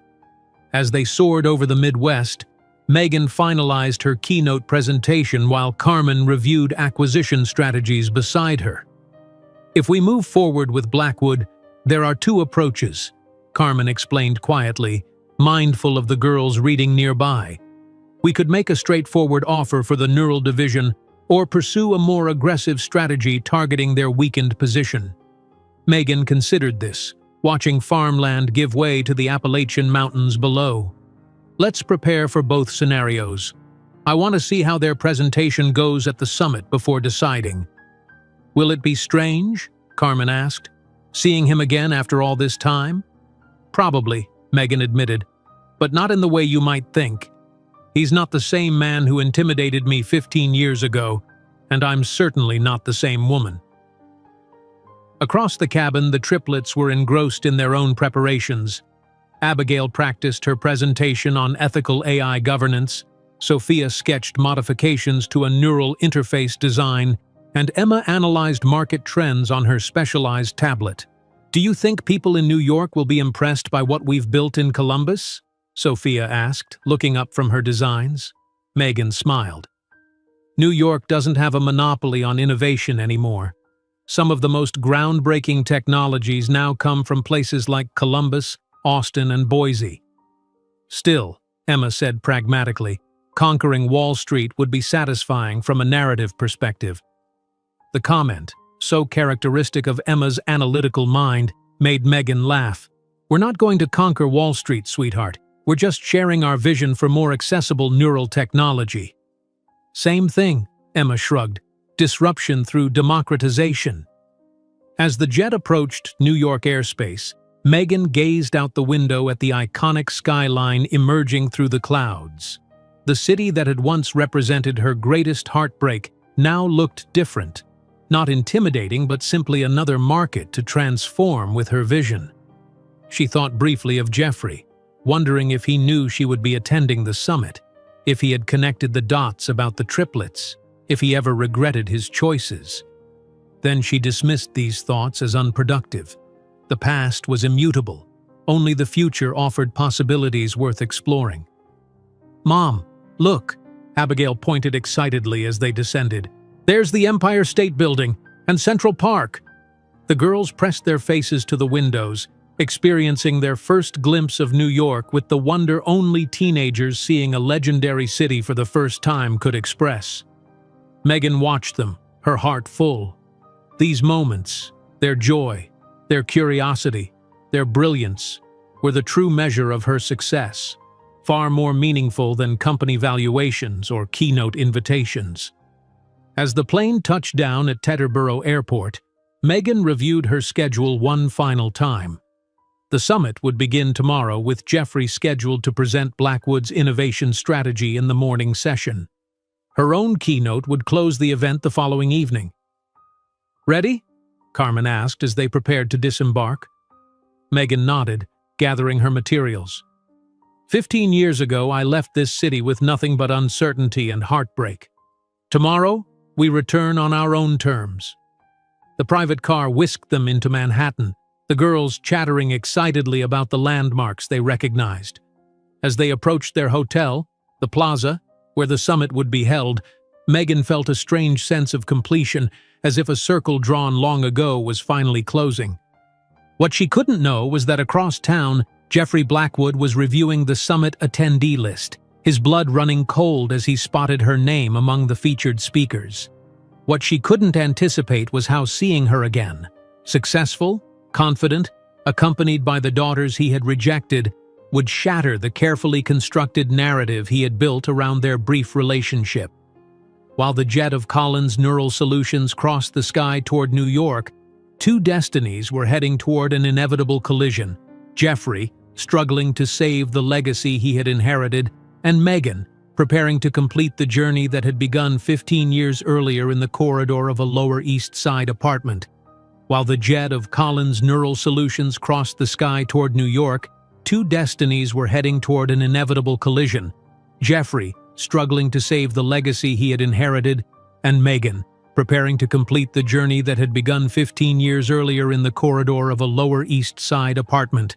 The grand ballroom of the Plaza Hotel had been transformed into a shrine to innovation, its ornate ceiling and crystal chandeliers contrasting with cutting-edge holographic displays and prototype showcases. Jeffrey Blackwood stood near the entrance, meticulously adjusting his Hermes tie while scanning the event program for the 100th time.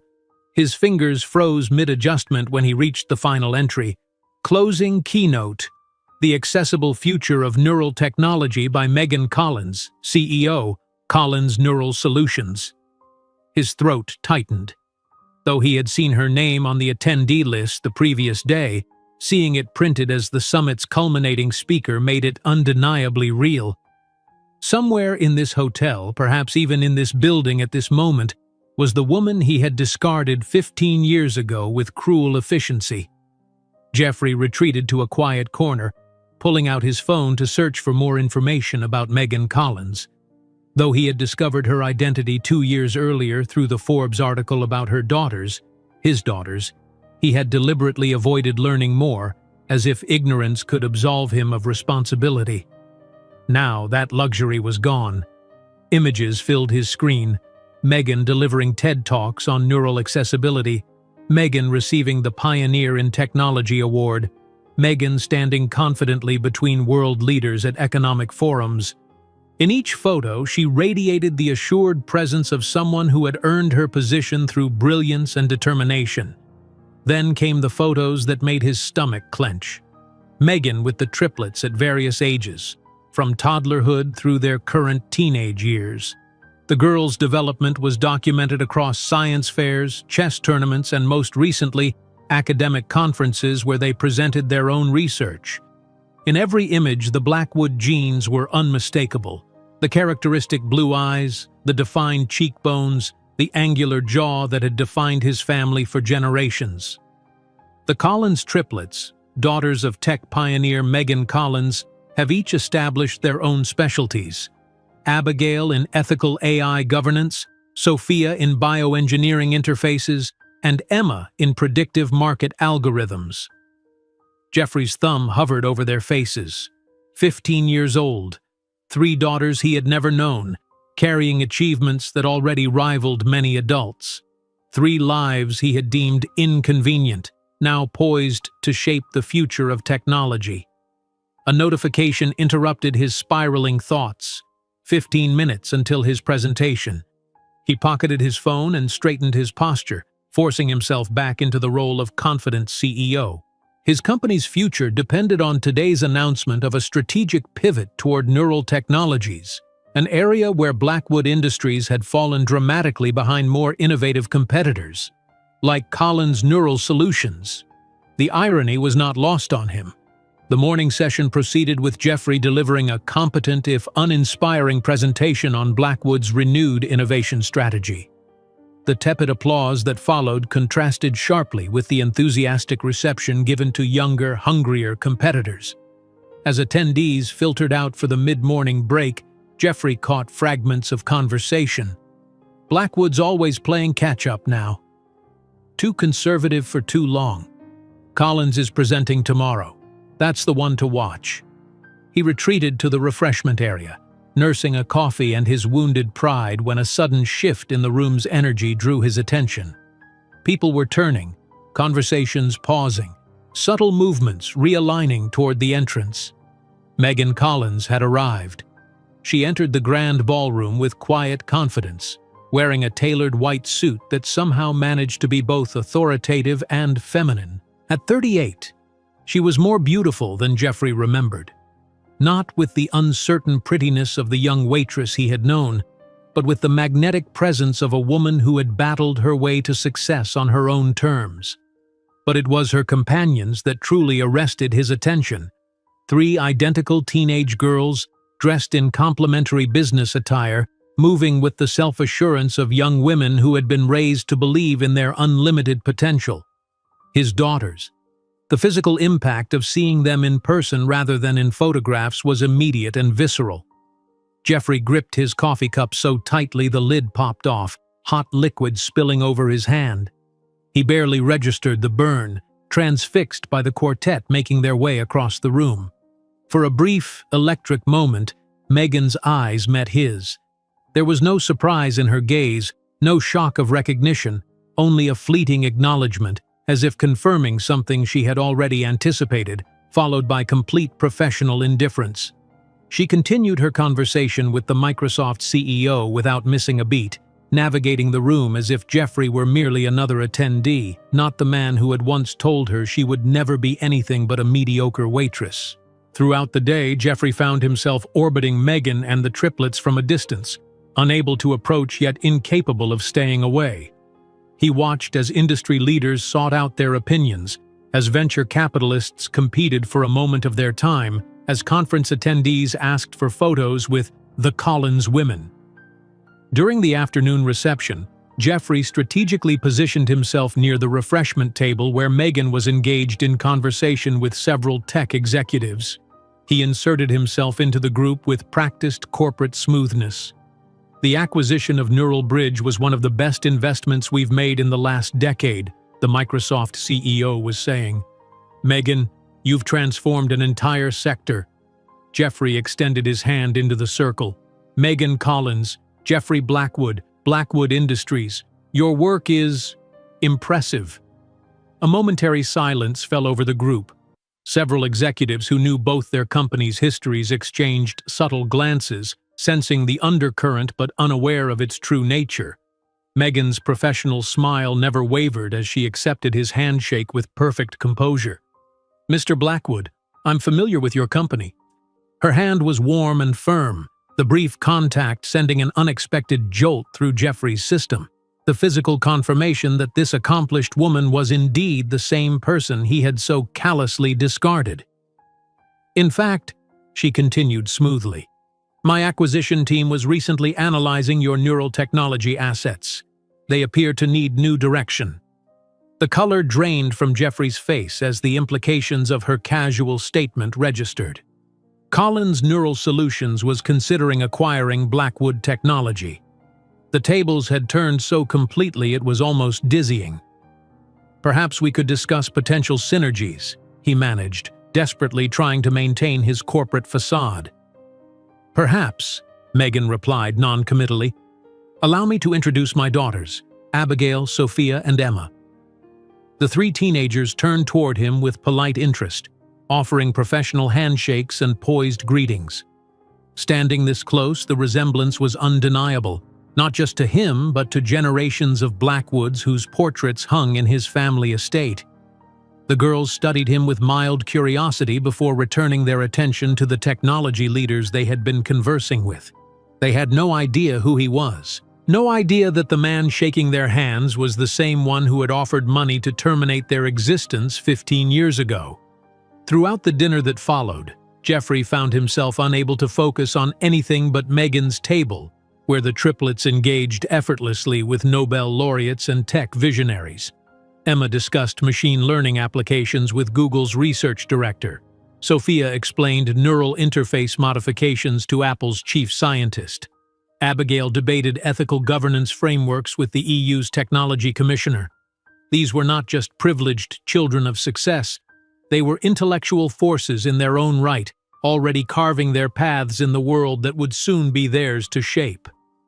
When Megan took the stage for her keynote the following evening, the grand ballroom fell silent with anticipation.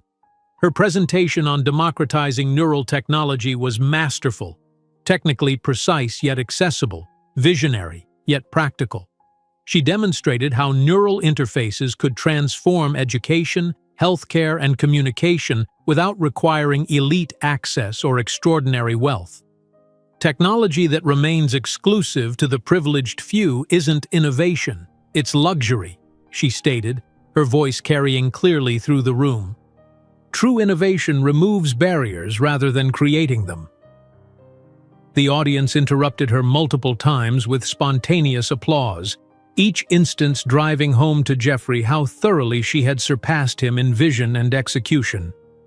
While Blackwood Industries had focused on premium experiences for elite customers, Collins Neural Solutions had reimagined how neural technology could serve humanity broadly. Then came the announcement that sent shockwaves through the room. I'm proud to announce that Collins Neural Solutions is acquiring Blackwood Industries' neural technology division for $1.2 billion, integrating their infrastructure into our accessible systems ecosystem. Murmurs rippled across the ballroom. Jeffrey sat perfectly still, the blood rushing from his face. The acquisition had been negotiated directly with his board, the final details apparently approved without his full knowledge, a testament to how little confidence remained in his leadership. As attendees filtered out after Megan's standing ovation, Jeffrey intercepted her in a less crowded corridor. "You planned this," he accused in a harsh whisper.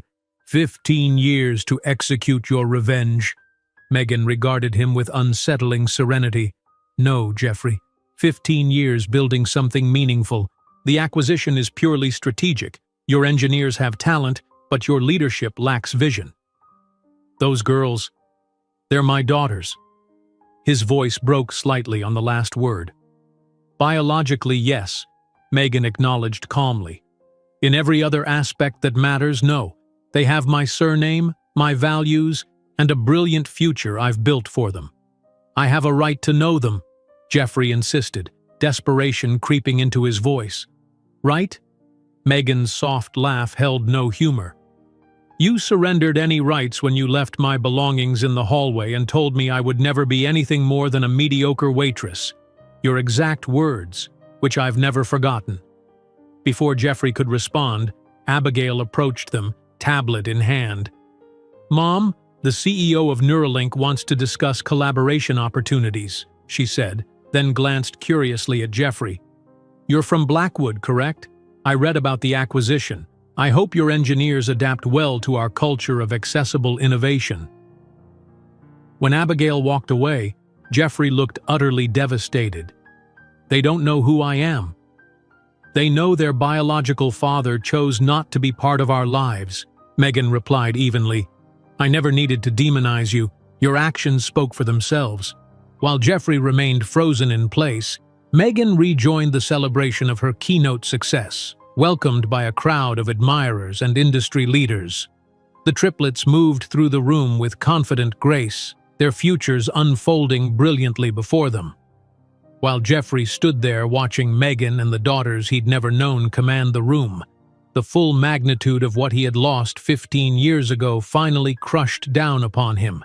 Not just the family he might have had, but the visionary partner who could have transformed his company instead of building her own empire in response to his cruelty. While Jeffrey stood there watching Megan and the daughters he'd never known command the room, The full magnitude of what he had lost 15 years ago finally crushed down upon him. Not just the family he might have had, but the visionary partner who could have transformed his company instead of building her own empire in response to his cruelty. The morning after the summit brought brilliant sunshine to Manhattan, illuminating a city that seemed to have awakened to a new technological reality. Headlines dominated every digital display and news outlet. Collins Neural Solutions acquires Blackwood's neural division for $1. $2 billion, and neural pioneer Megan Collins consolidates market position. Jeffrey sat on the edge of his hotel bed, still in his wrinkled dress shirt from the night before, watching Megan's interview on CNBC with haunted eyes. The anchor asked about the challenges of being a single mother in the competitive tech world. "It was the best decision I ever made," Megan responded with a serene smile that reached her eyes. "My daughters taught me perseverance. When you're responsible for 3 lives beyond your own, there's no room for giving up." She looked radiant in the morning light filtering through the studio windows, her success sitting on her shoulders like a perfectly tailored garment.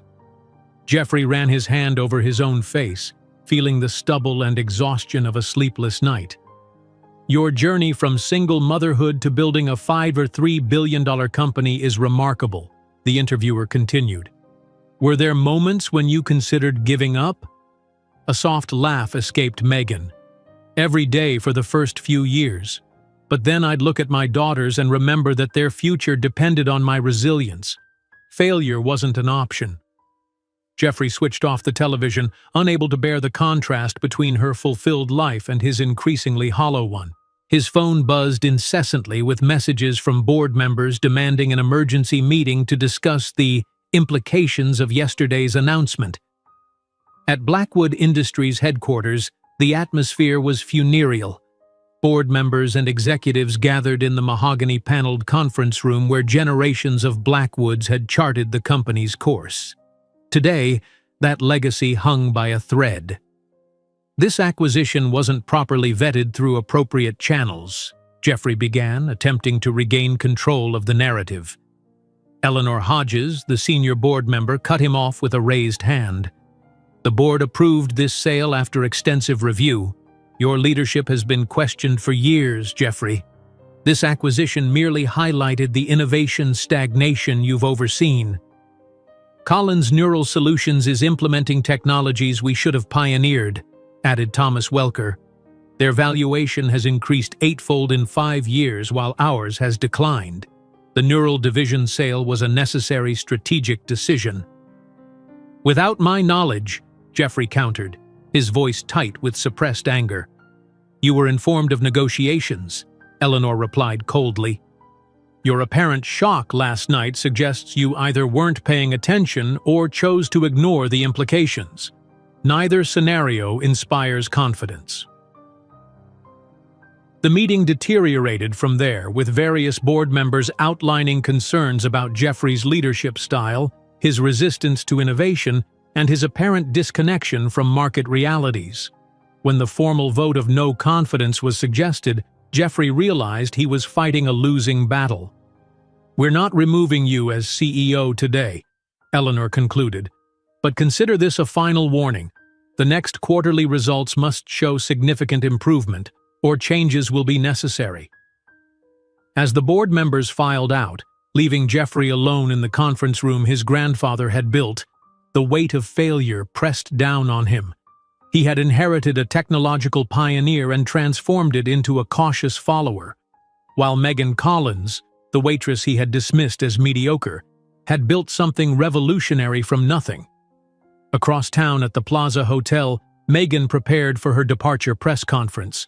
The acquisition had generated enormous interest, with technology analysts hailing it as the consolidation move of the year. Her suite buzzed with activity as her team finalized details while the triplets prepared for their afternoon activities. "The integration team will begin assessment next week," Carmen reported, reviewing schedules on her tablet. "Initial projections suggest we can implement our accessibility protocols across their product line within 6 months." Megan nodded, adjusting her earrings, simple platinum studs that complemented her navy suit. Ensure the transition package for their engineers is generous. I want their best minds excited about our vision, not resentful about the acquisition. Already done. The retention bonuses are substantial. A knock at the door interrupted them. When her assistant opened it, she returned with a message. Jeffrey Blackwood is in the lobby asking to speak with you. A momentary silence fell over the room. Carmen raised an eyebrow. Want me to have security escort him out? Megan considered this, then shook her head. No, I'll meet him before the press conference.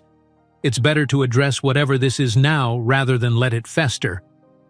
In the hotel lobby, Jeffrey paced anxiously, his usually immaculate appearance showing signs of strain. His custom suit, though expensive, hung slightly askew, and dark circles shadowed his eyes. When Megan approached, he straightened instinctively, a reflex from years of board meetings and media appearances. 5 minutes, Jeffrey, Megan said by way of greeting. The press is waiting. He gestured toward a quiet corner of the lobby. Please. They sat on an elegant settee, worlds apart despite the small physical distance between them. Jeffrey's hands fidgeted with his watch, a nervous habit Megan had forgotten until this moment. I never imagined this, he began, his voice lower than intended. You, building all this, the girls. What did you imagine? Megan asked, her tone professionally neutral. That I'd remain a waitress forever? That a baby, 3 babies as it turned out, would ensure I never escaped mediocrity? Jeffrey flinched at hearing his own cruel words reflected back at him. I was wrong. Yes, you were. Did you plan this? He asked, an edge of desperation in his voice. The acquisition? Was it revenge 15 years in the making? Megan studied him, noting how time had hardened his once boyish features. Not everything is about you, Jeffrey. The acquisition makes perfect business sense. Your neural division has excellent foundational technology that's been criminally underutilized because your leadership can't see beyond immediate profit margins. The board is questioning my position. That's hardly surprising. Your company has been innovative adjacent for years, watching others pioneer while you perfect minor iterations of existing technologies. Jeffrey leaned forward, lowering his voice. I want to meet them properly. The girls. They're my daughters, too. Biology doesn't equal parenthood, Megan replied, her calm exterior betraying none of the protective fury that surged beneath. You made your choice 15 years ago when you called them a problem and offered me $500 to solve it.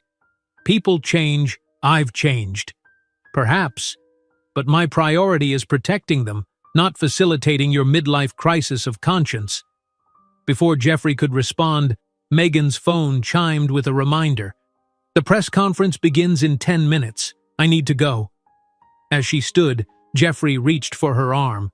Please, Megan, I'm begging you for a chance.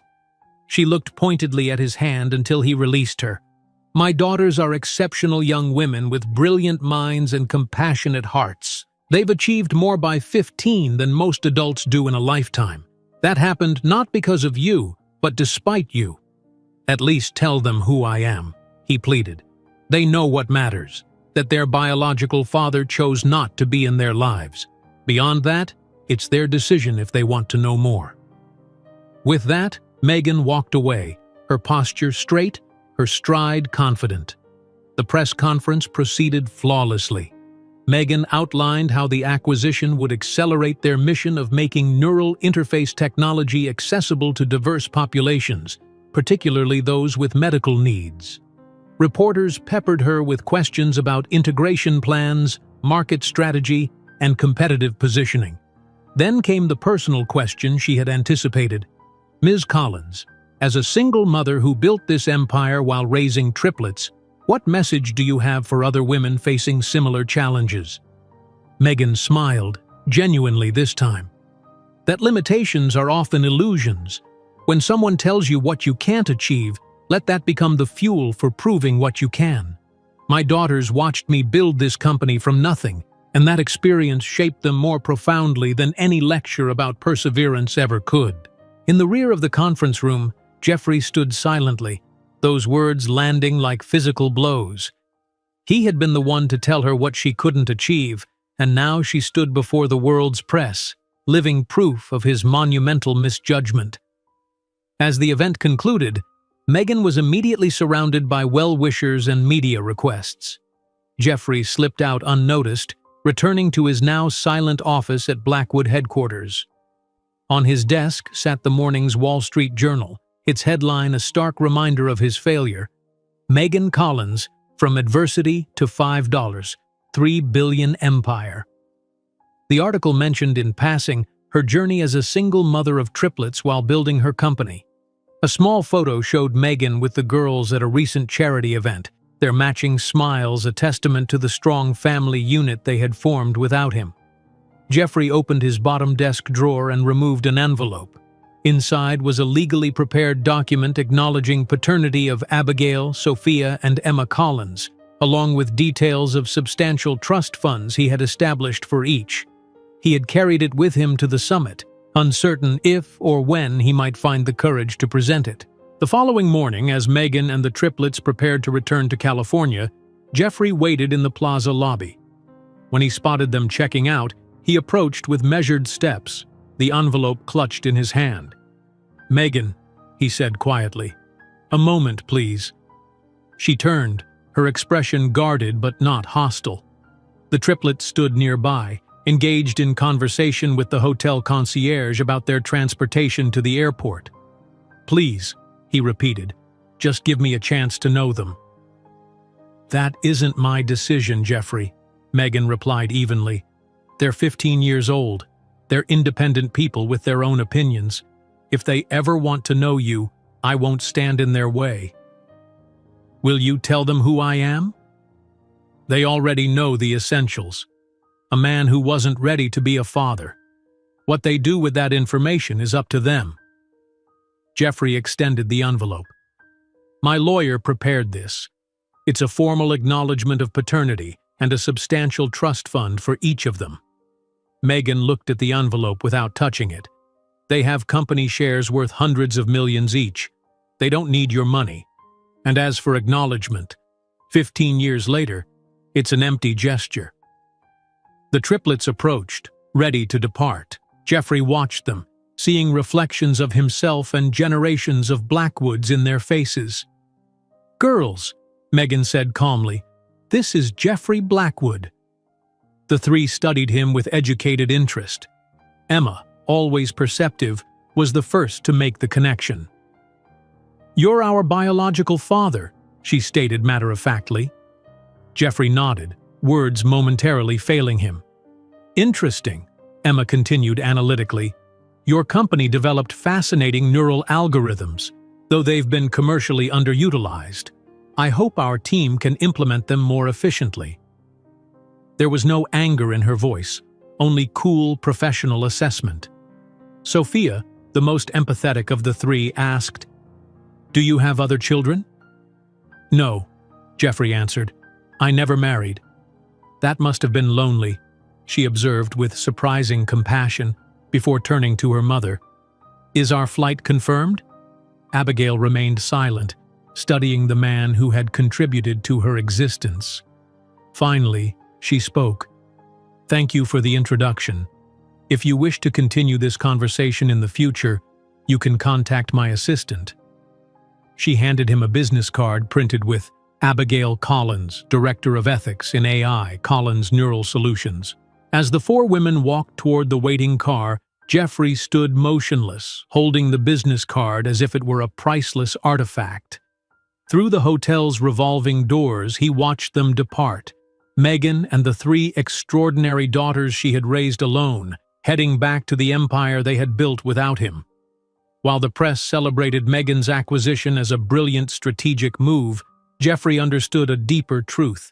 This moment represented not just a business transaction but the completion of a journey that began 15 years ago when he had cast aside a pregnant waitress with cruel words and a handful of cash. The most profound loss in Jeffrey Blackwood's life hadn't been the neural technology division of his company. It had been the family he'd never known. While the press celebrated Megan's acquisition as a brilliant strategic move, Jeffrey understood a deeper truth. This moment represented not just a business transaction but the completion of a journey that began 15 years ago when he had cast aside a pregnant waitress with cruel words and a handful of cash. The most profound loss in Jeffrey Blackwood's life hadn't been the neural technology division of his company. It had been the family he'd never known. The morning after the Global Innovation Summit dominated financial news across every platform. The Wall Street Journal published an extensive profile, Megan Collins, From Adversity to $5, $3 billion Empire. The feature delicately mentioned her journey as a single mother, noting how she had balanced raising triplets with building one of the most innovative companies in neural technology. Jeffrey sat in his hotel suite, still dressed in yesterday's rumpled shirt, watching Megan's interview on CNBC with hollow eyes. The anchor asked about the challenges of motherhood in the competitive tech landscape. "It was the best decision I ever made," Megan answered, her composure radiating through the screen. When you're responsible for 3 lives beyond your own, you develop a different kind of perseverance. There's simply no room for giving up. She looked vibrant in the morning light, her success sitting naturally on her shoulders, while Jeffrey felt the weight of failure crushing his. He ran a hand over his unshaven face, the contrast between them now so stark it was physically painful to witness. "Your daughters are quite remarkable," the interviewer continued. "All 3 presenting at MIT before they turned 15. How did you nurture such extraordinary minds while building your company?" Megan smiled warmly. "Children rise to the expectations we set. I never treated them as limitations on my ambitions but as inspirations for them. They watched me work through challenges, solve problems, and refuse to accept artificial barriers. Those lessons shaped them more profoundly than any lecture ever could." Jeffrey switched off the television, unable to bear another moment. His phone vibrated incessantly with messages from board members demanding an emergency meeting. The subject line left no room for interpretation. Immediate discussion of leadership transition. At Blackwood Industries headquarters, the atmosphere in the boardroom felt like a funeral where the deceased was still awkwardly present. Board members sat stiffly around the mahogany table where generations of Blackwoods had guided the company's direction. Today, that legacy hung by a thread. "This acquisition blindsided our shareholders," Jeffrey began, attempting to seize narrative control. Eleanor Hodges, his father's trusted advisor and the board's most senior member, cut him off with a sharp gesture. "The board approved this sale after extensive analysis. Your apparent shock merely confirms what we've suspected for years. You've become dangerously disconnected from this company's operations." Collins Neural Solutions is implementing technologies we conceptualized years ago, Thomas Welker added. "While you've been protecting profit margins on legacy products, they've been revolutionizing the entire ecosystem." Jeffrey straightened his tie, a defensive gesture that fooled no one. "My conservative approach maintained profitability during economic downturns that destroyed more aggressive competitors, and left us irrelevant in a market we once defined," Eleanor countered. "Your father built this company by embracing calculated risks. You've spent a decade avoiding them altogether." The meeting descended into a clinical dissection of Jeffrey's leadership failures. Each board member methodically outlined concerns about his resistance to innovation, his disconnection from market evolution, and his inability to inspire the creative teams that had once been Blackwood's greatest asset. "We're not removing you today," Eleanor concluded after 2 brutal hours. "But consider this your final opportunity. Next quarter's results must demonstrate significant strategic realignment, or we'll be forced to consider alternatives." As the board members filed out, Jeffrey remained alone in the conference room his grandfather had built, surrounded by portraits of Blackwood patriarchs who had each expanded the company's reach. He alone had presided over its contraction.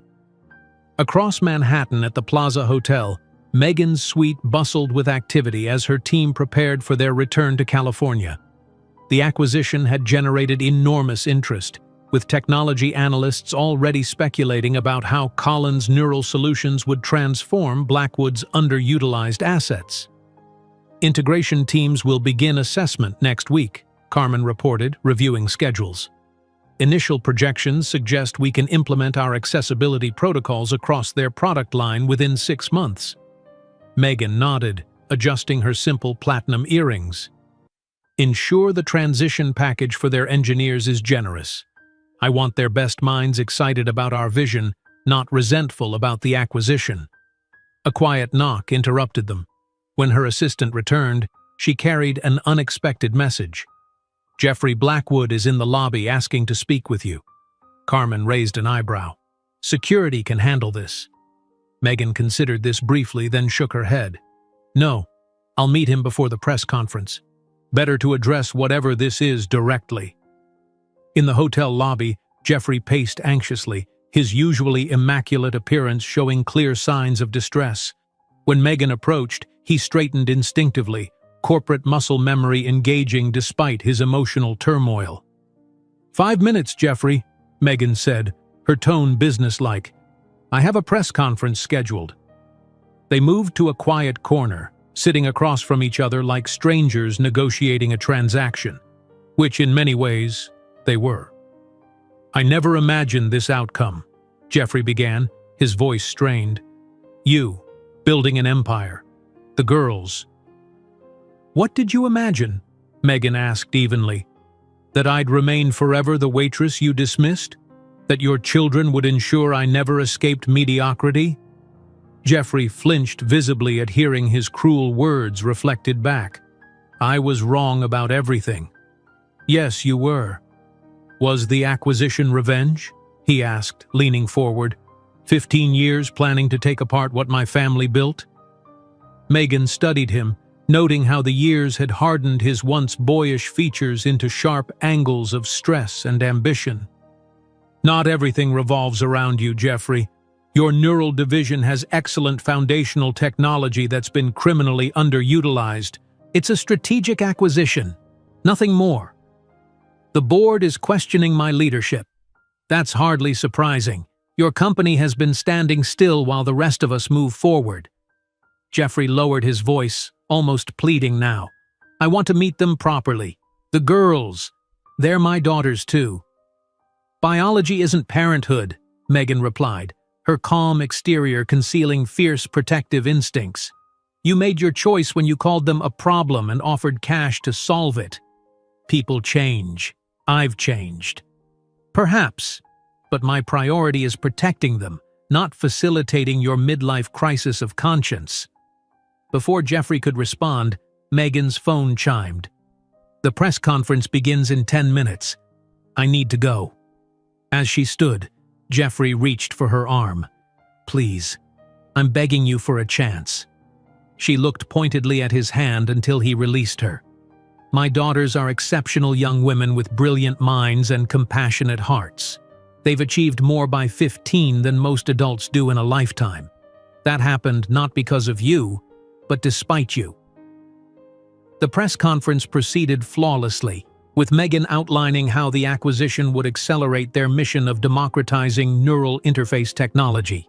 When a reporter asked about her journey as a single mother building a tech empire, her response left no room for self-pity. When someone tells you what you can't achieve, let that become fuel for proving what you can, she said, her words landing like arrows in Jeffrey's chest as he watched from the back of the room. Limitations are often just illusions created by other people's lack of imagination.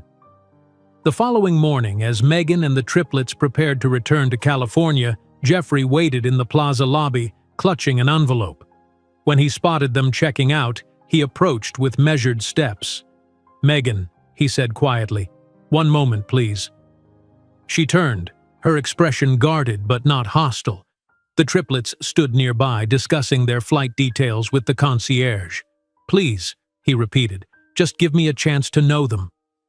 That isn't my decision, Jeffrey, Megan replied evenly. They're 15 years old. They're independent people with their own opinions. If they ever want to know you, I won't stand in their way.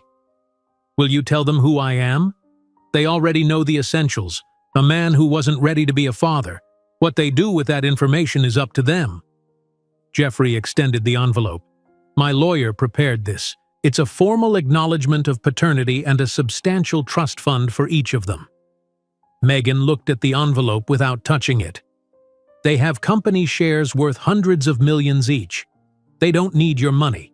And as for acknowledgement, 15 years later, it's an empty gesture. The triplets approached, ready to depart. Jeffrey watched them, seeing unmistakable reflections of his family lineage in their features. Girls, Megan said calmly, this is Jeffrey Blackwood. The three studied him with educated interest. Emma, always perceptive, was the first to make the connection. You're our biological father, she stated matter-of-factly. Jeffrey nodded, momentarily speechless. Interesting, Emma continued analytically. Your company developed fascinating neural algorithms, though they've been commercially underutilized. I hope our team can implement them more efficiently. There was no anger in her voice, only cool, professional assessment. Sophia, the most empathetic of the three, asked, Do you have other children? No, Jeffrey answered. I never married. That must have been lonely, she observed with surprising compassion before turning to her mother. Is our flight confirmed? Abigail remained silent longest, studying the man who had contributed to her existence. Finally, she spoke. Thank you for the introduction. If you wish to continue this conversation in the future, you can contact my assistant. She handed him a business card printed with Abigail Collins, Director of Ethics in AI, Collins Neural Solutions. As the four women walked toward their waiting car, Jeffrey stood motionless, holding the business card as if it were a precious artifact. Through the hotel's revolving doors, he watched them depart. Megan and the three extraordinary daughters she had raised alone, heading back to the empire they had built without him. Weeks later, at her expansive home in Atherton, California, Megan hosted a dinner for her board of directors, celebrating the successful integration of Blackwood engineers into the Collins Neural Solutions team. The acquisition had already yielded promising results, with several innovative projects accelerated by the combined expertise. News from New York had reached her through industry channels. Jeffrey had been sidelined to a non-executive position on the Blackwood board, maintaining only a seat at the table of the company his great-grandfather had founded. The irony wasn't lost on her, though she took no particular satisfaction in his professional decline. Emma entered Megan's home office, balancing complex equations on her tablet. I received an email from him. He wants to know if we could have lunch when I'm in New York for the Applied Mathematics Conference.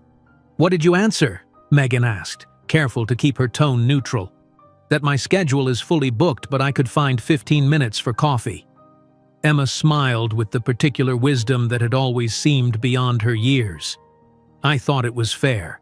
He lost 15 years. He gained 15 minutes. Megan embraced her daughter, amazed as always by her clarity. You don't need to establish that equivalence. If you want to know him better, that's your right. Mom, Emma said thoughtfully, I understand that part of my DNA comes from him, but everything that matters, my values, my ethics, my determination, came from you. I'm curious about him, not yearning for him. That evening, watching her three brilliant daughters engage confidently with global technology leaders in her home, Megan felt a profound peace settle over her. Revenge had never been her goal, only living so fully that the abandonment became irrelevant. In New York, Jeffrey stared out his Park Avenue apartment window, the city lights blurring as he contemplated his diminished future. On his desk lay 3 detailed files about Abigail, Sophia, and Emma Collins' accomplishments, prepared by his staff. Beside them, a photo of the 3 extraordinary young women who carried his genes but built their character under the guidance of the woman he had considered insufficient. The empire he could have shared, the family he never knew, the legacy Megan had built while his disintegrated. 15 years ago, he had dismissed Megan Collins as irrelevant to his future. Now she was the future, and he was merely a footnote in the extraordinary story she had written despite him, not to prove him wrong, but because she had always been capable of far more than he had ever imagined. If you enjoyed today's video, I'm sure you'll love the next one. Don't waste time. Just click on the screen.